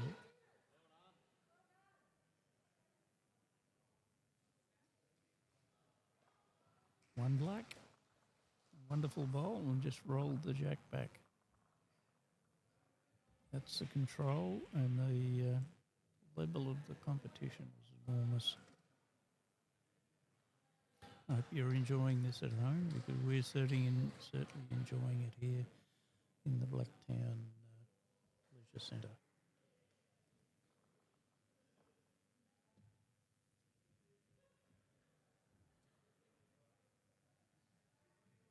So that brings the scores to 8-11.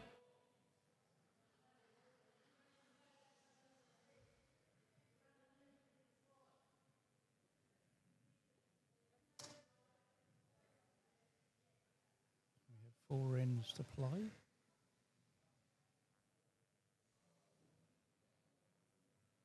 a major contest all the way through here. Great pressure bowls.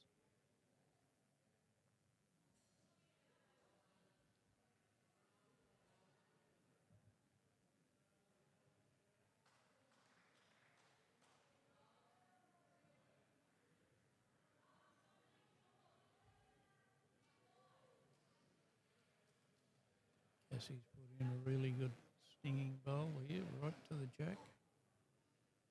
Put pressure back onto Heather.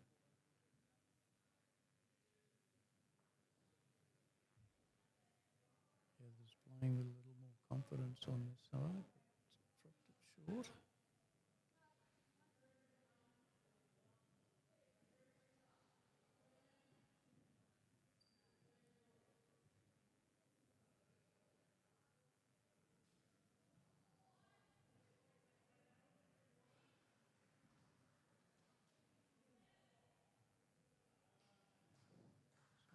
Challenge up for Julie.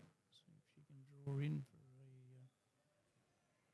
a second or third shot. Does that perfectly. Definitely 2 shots there to Tasmania.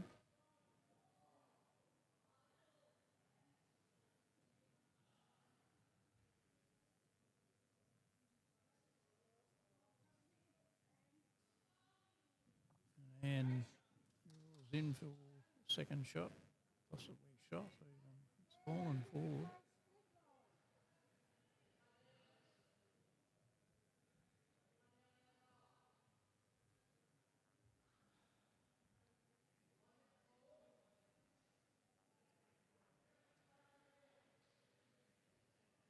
Again, this side of the mat is a little challenging. It tends to pull away from the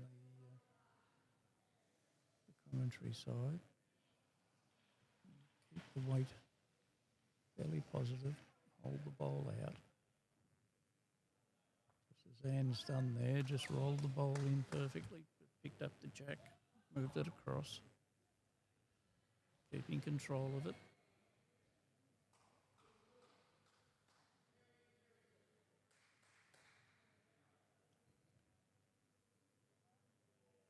Cassie has to just promote one bowl.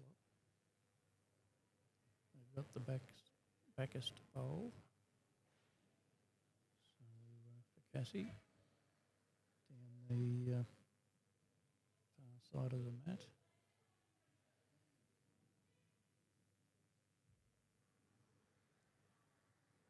Holding a fair bit of weight. So roll the jack and rolls the jack nicely. Just takes the shot away.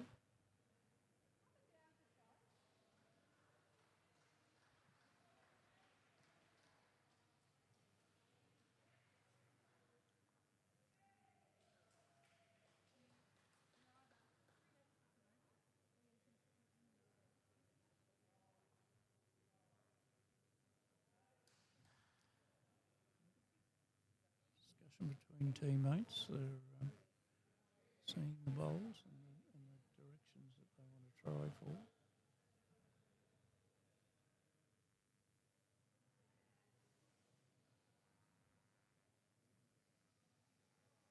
And it's going, Heather's coming down the back side. Yes. Now they have a bowl in the back of the head. That makes it a little easier to play on to the resting bowls. Challenge for Tasmania now that that bowl's there. How they approach it, weight to the outside of the shot bowl black to pop the yellow sideways out of it. So wicking off the outside edge of the, or should I say the inside edge of the yellow onto the black and then roll the yellow out of the head.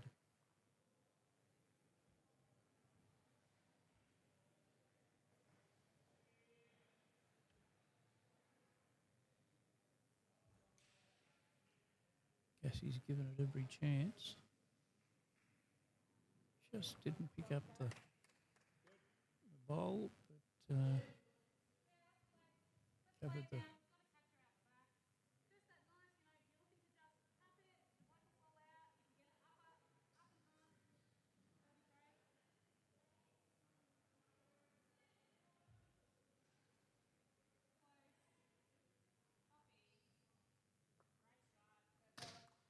Hopkinson plays a blinder there, rolls the black out, leaves the jack and the yellow bowl in place. Reassessment of the shot. Tasmania need to play probably down onto the hair bowl, dragging the jack backward towards the other catching bowls behind.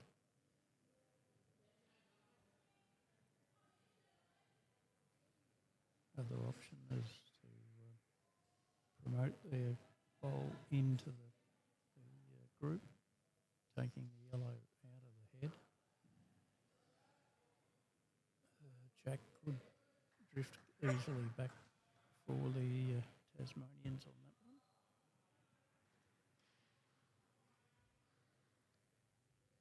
Julie's given it the weight to do.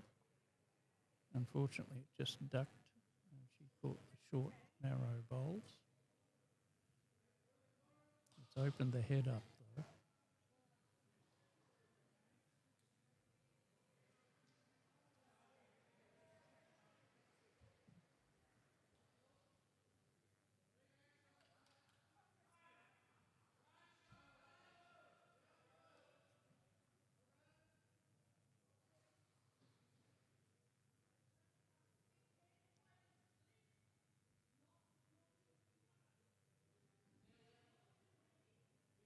So Anne draws into the head. Oh, she's dropped short. Unfortunately, just took a little bit off. Anne has the last bowl. So Julie has an open go into the head to change it. Plays with a fair bit of stress. Yep, promoted it out. One down by the look of that. Going to be fairly difficult to get to.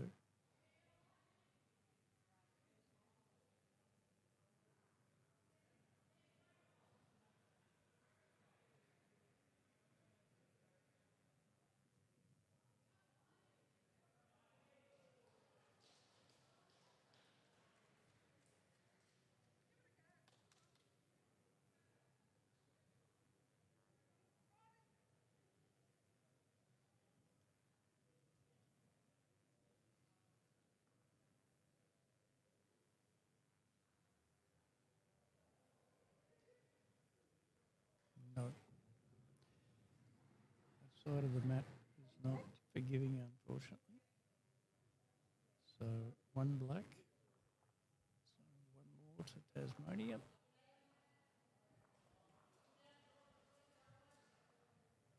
So the scoreboard's updated now to 9-11 after 13 ends.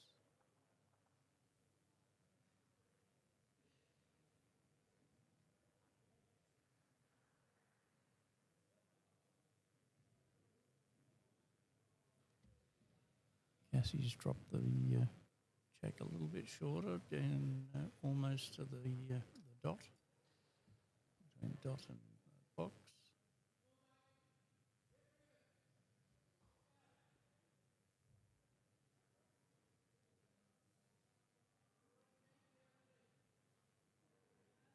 And the first lead bowl is Jack High, sitting beautifully.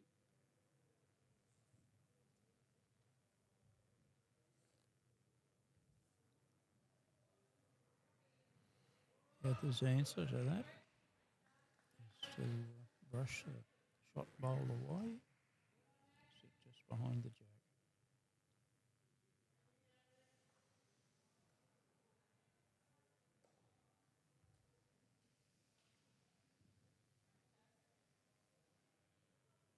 Cassie comes down on the opposite hand, and again sits the bowl on the jack.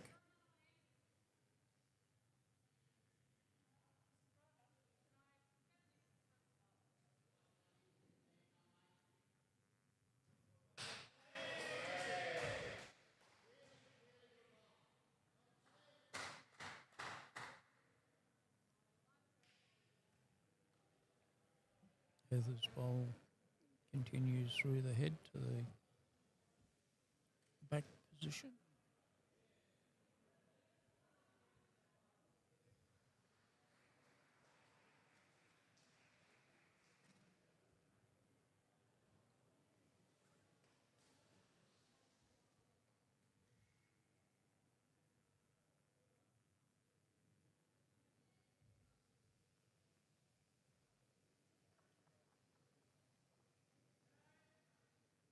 Another good bowl from Julie.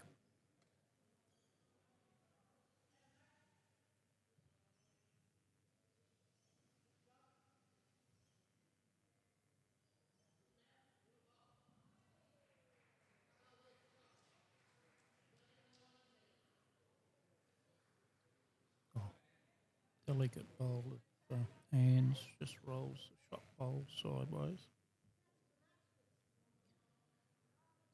Opens the head right up again.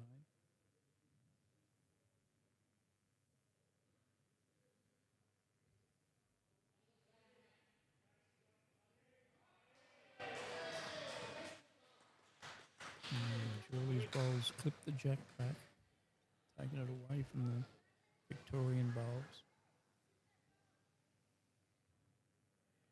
It's open to be drawn.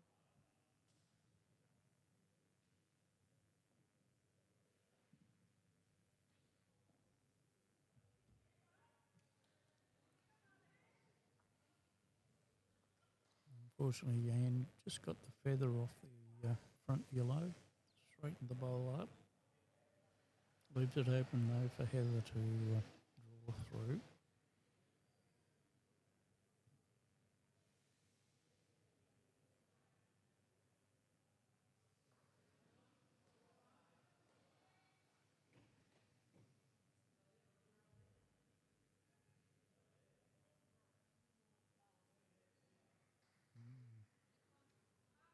Cassie's putting in blockers. No, I don't think that was the intent.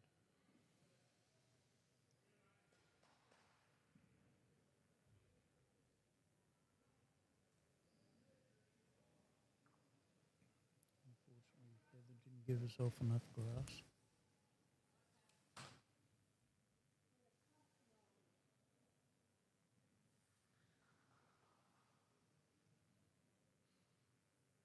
Cassie tries again.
Girls have fallen into a trap on this wide side. Not taking enough grass. I've been playing the narrower hand 2 or 3 ends now, and they come back over under the wide side and they're not adjusting to it.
Definitely running over time now, 60 seconds.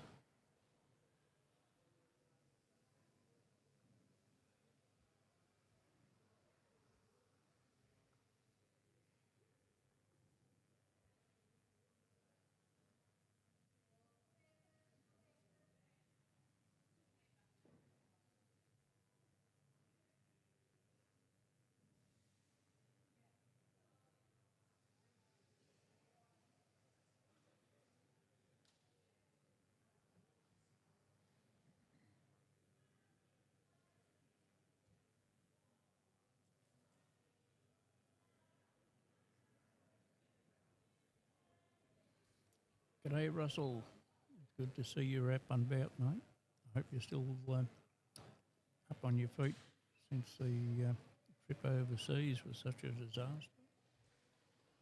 And you're preparing.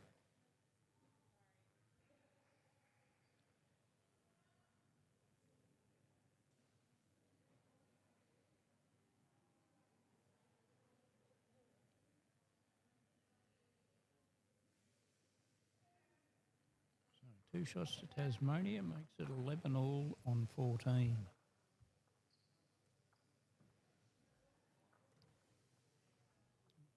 Unfortunate for Victoria, they didn't reach the header with that in that last bowl of bands.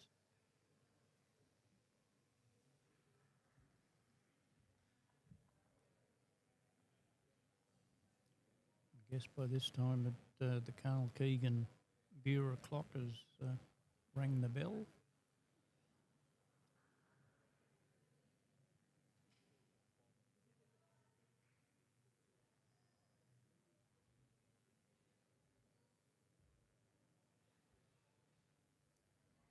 So the game is all square, all tied up.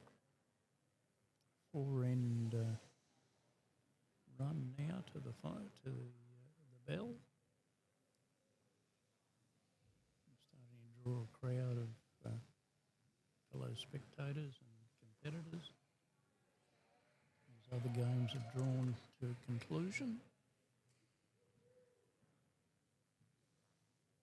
Quite a number of Victorians lining up on the far side. Tasmanians are balancing the books on the commentary side.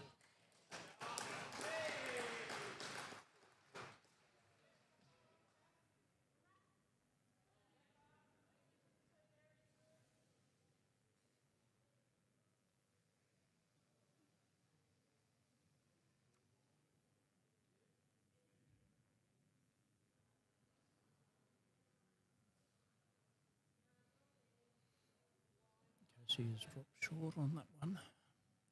This gives Heather a chance to consolidate, hopefully get 2 shots.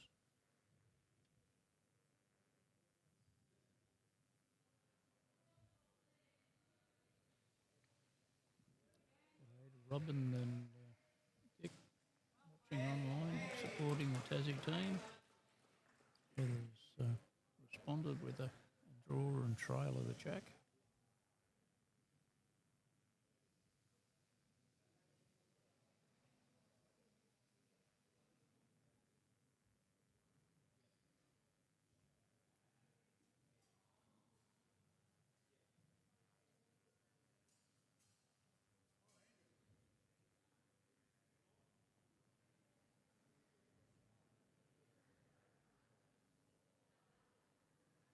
Bowl from Julie.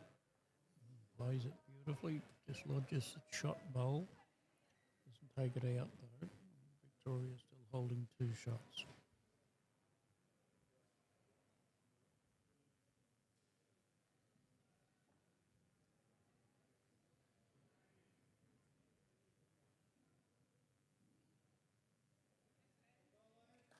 And put the pressure on.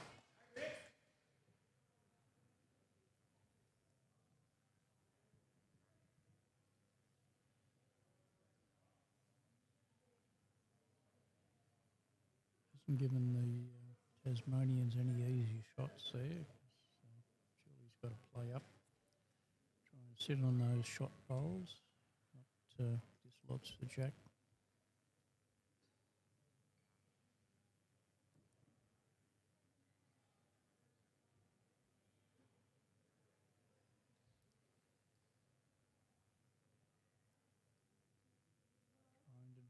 Trying to draw. Just got the feather on the back of the Victorian bowl. Pushed it across.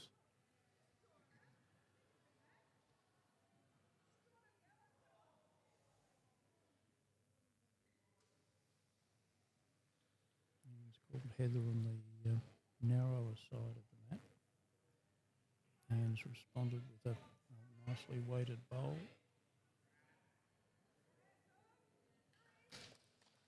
Held it up nicely. Tassie don't have a bowl that's easily accessed.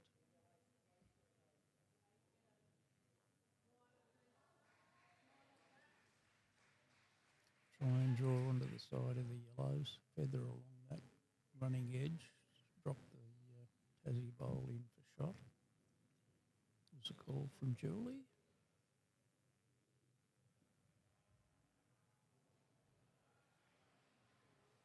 Cassie's used all of the mat. Just ducked underneath. Couldn't pick being able to draw through that opening.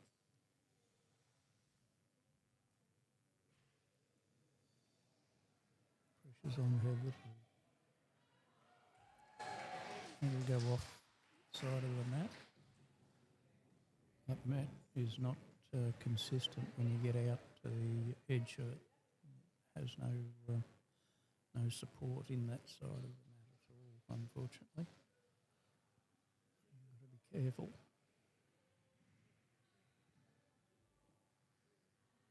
Cassie's taken it to the very limit and has managed to hold the shot.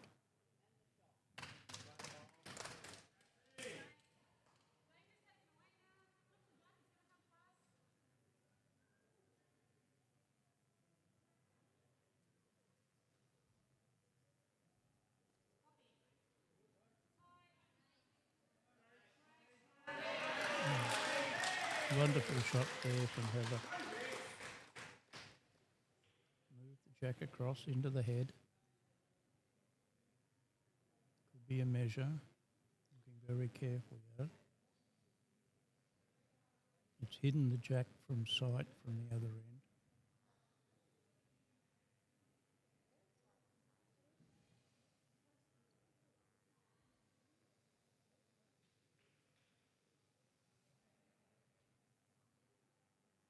Jules going to try and draw into there. That's off.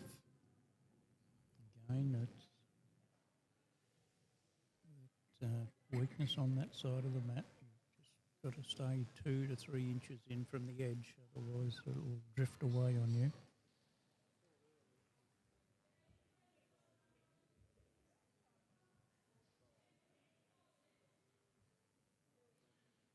Pressure's on now, so see if Anne can reproduce some of this magic that she had earlier in the game. Try and draw in here.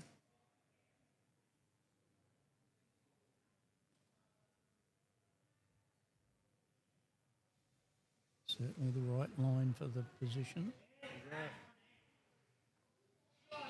Absolute shot, and if you ask for magic, we certainly got magic.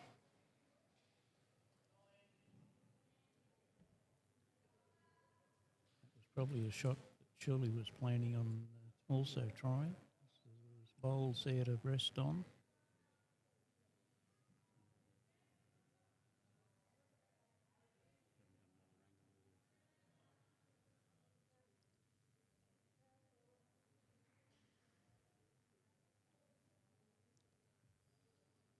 Shirley has the pressure to play to it. Or she can allow it to go through, because she'll have last shot on the last end. She's in the right area but short on weight. I think Heather might indicate to take the shot.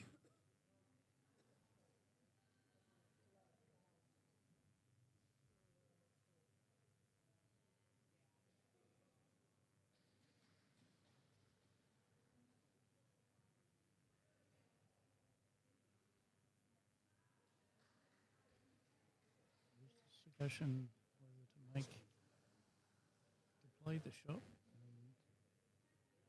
and move the black bowl.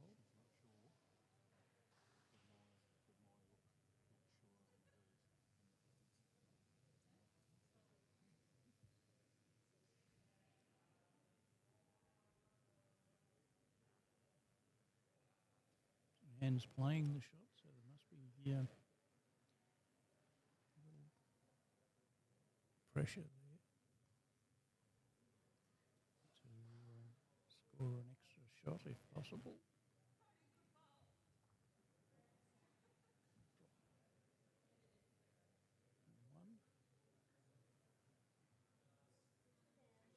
One. 2 shots. That gives them a buffer going into the last end.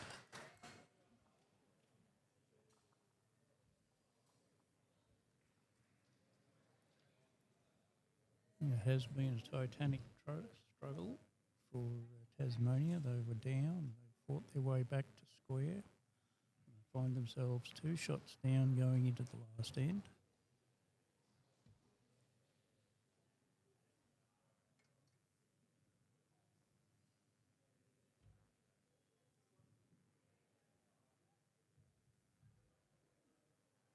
Heather opens the account with a perfect lead bowl.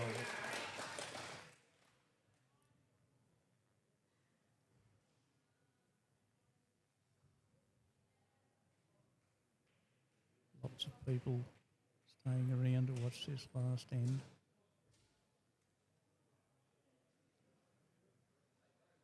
Cassie's following it down. A little bit further back into the box.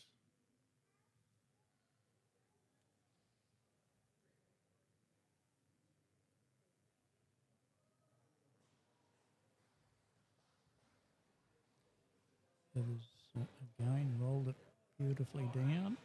Touch of the jack. 2 shots to Heather.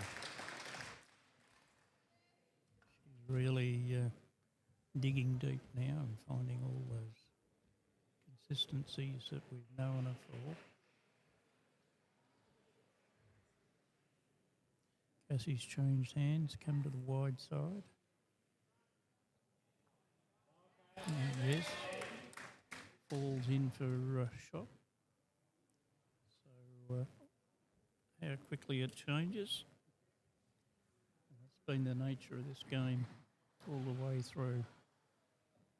Shot for shot, end for end.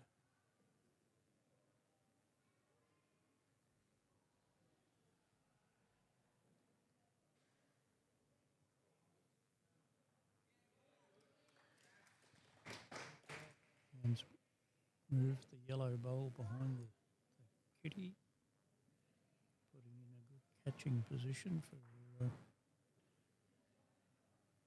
later in.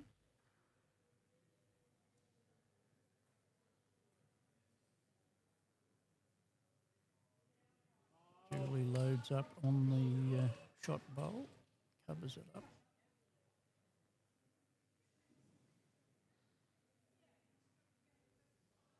And again, and it's just looking to reach the head, just slightly disturb the resting shot.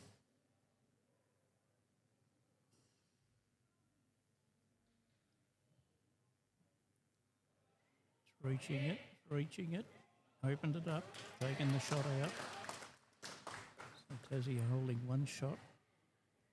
Victoria holding 2 on the scoreboard.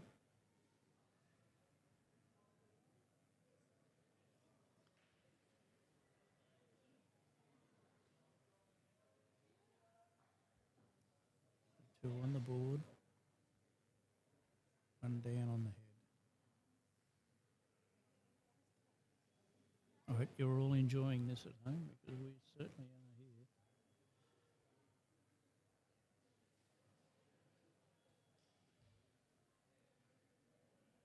Julie goes down the unforgiving side.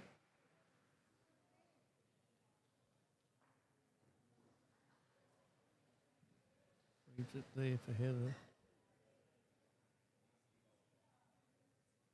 This side of the mat, the commentary side of the mat, is quite wide and a bit difficult. The other side of the mat is about 3/4 width. If you get out to 2 inches of the edge of the mat, the bowl tends to drop off. So challenging for the players.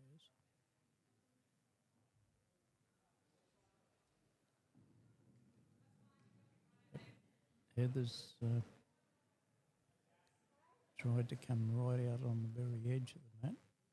These are a new mats, and they hadn't been played on before, so the surface isn't as consistent as some of the aged mats. So they're not quite as true in their line as yet.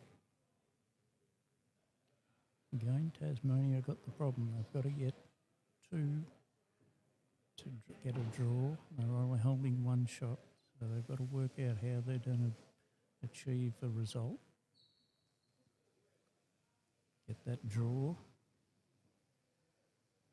Yeah, the request is to be out wide late in the coming down this side of the mat.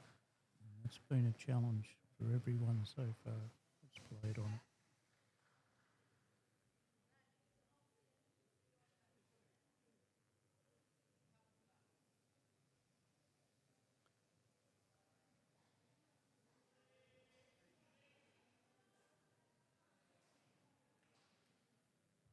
No call's been made for Cassie.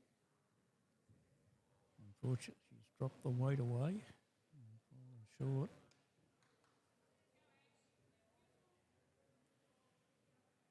The other's got much the same shot to play.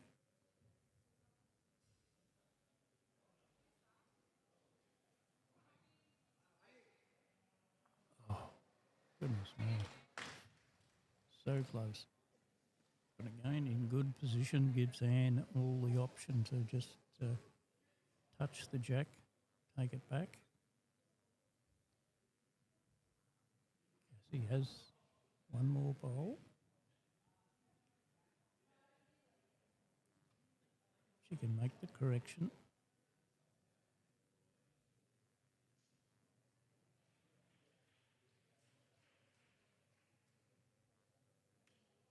Looking to play onto the black or onto the yellow that's sitting close to the centre line.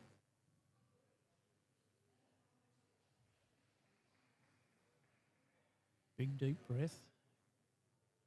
Roll the shoulders, free up the tension.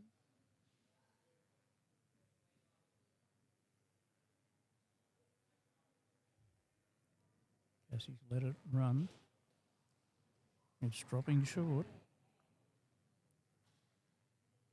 It's pulled up short of the head.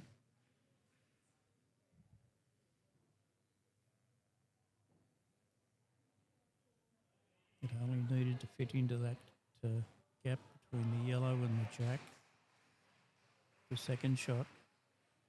Again, Anne's got a couple of good options there. Sit onto the shot bowl, touch of the jack, taking it over to the yellows.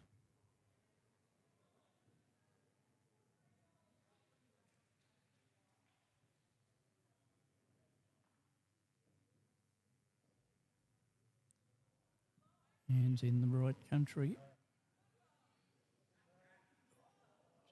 She's through, ever so close. Julie's just got to find that second shot. Get a draw.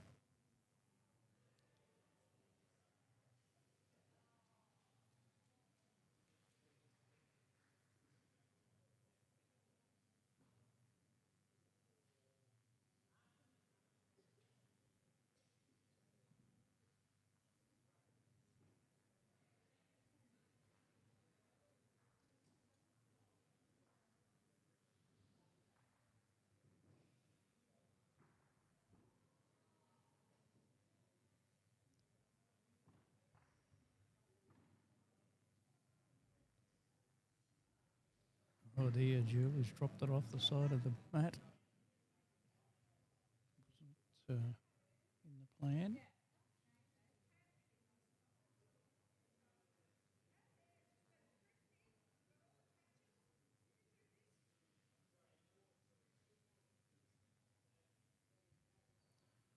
Anne's playing the same shot again, hoping for a different result.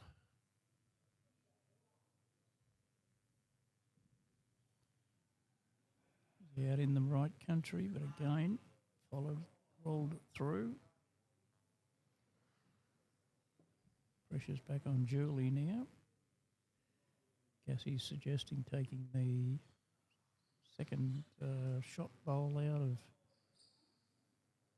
the Victorians. Would possibly give them 3 if they can get rid of that bowl.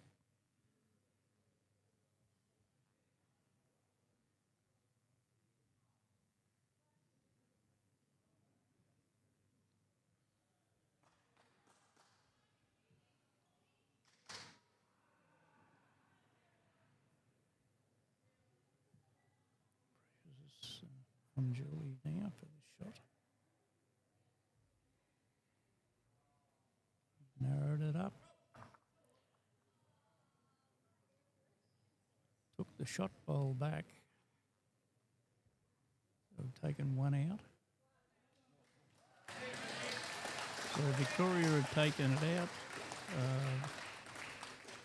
with 13-12 on 16 ends. So another great day of indoor bowls from the 56th National Championships here in Sydney.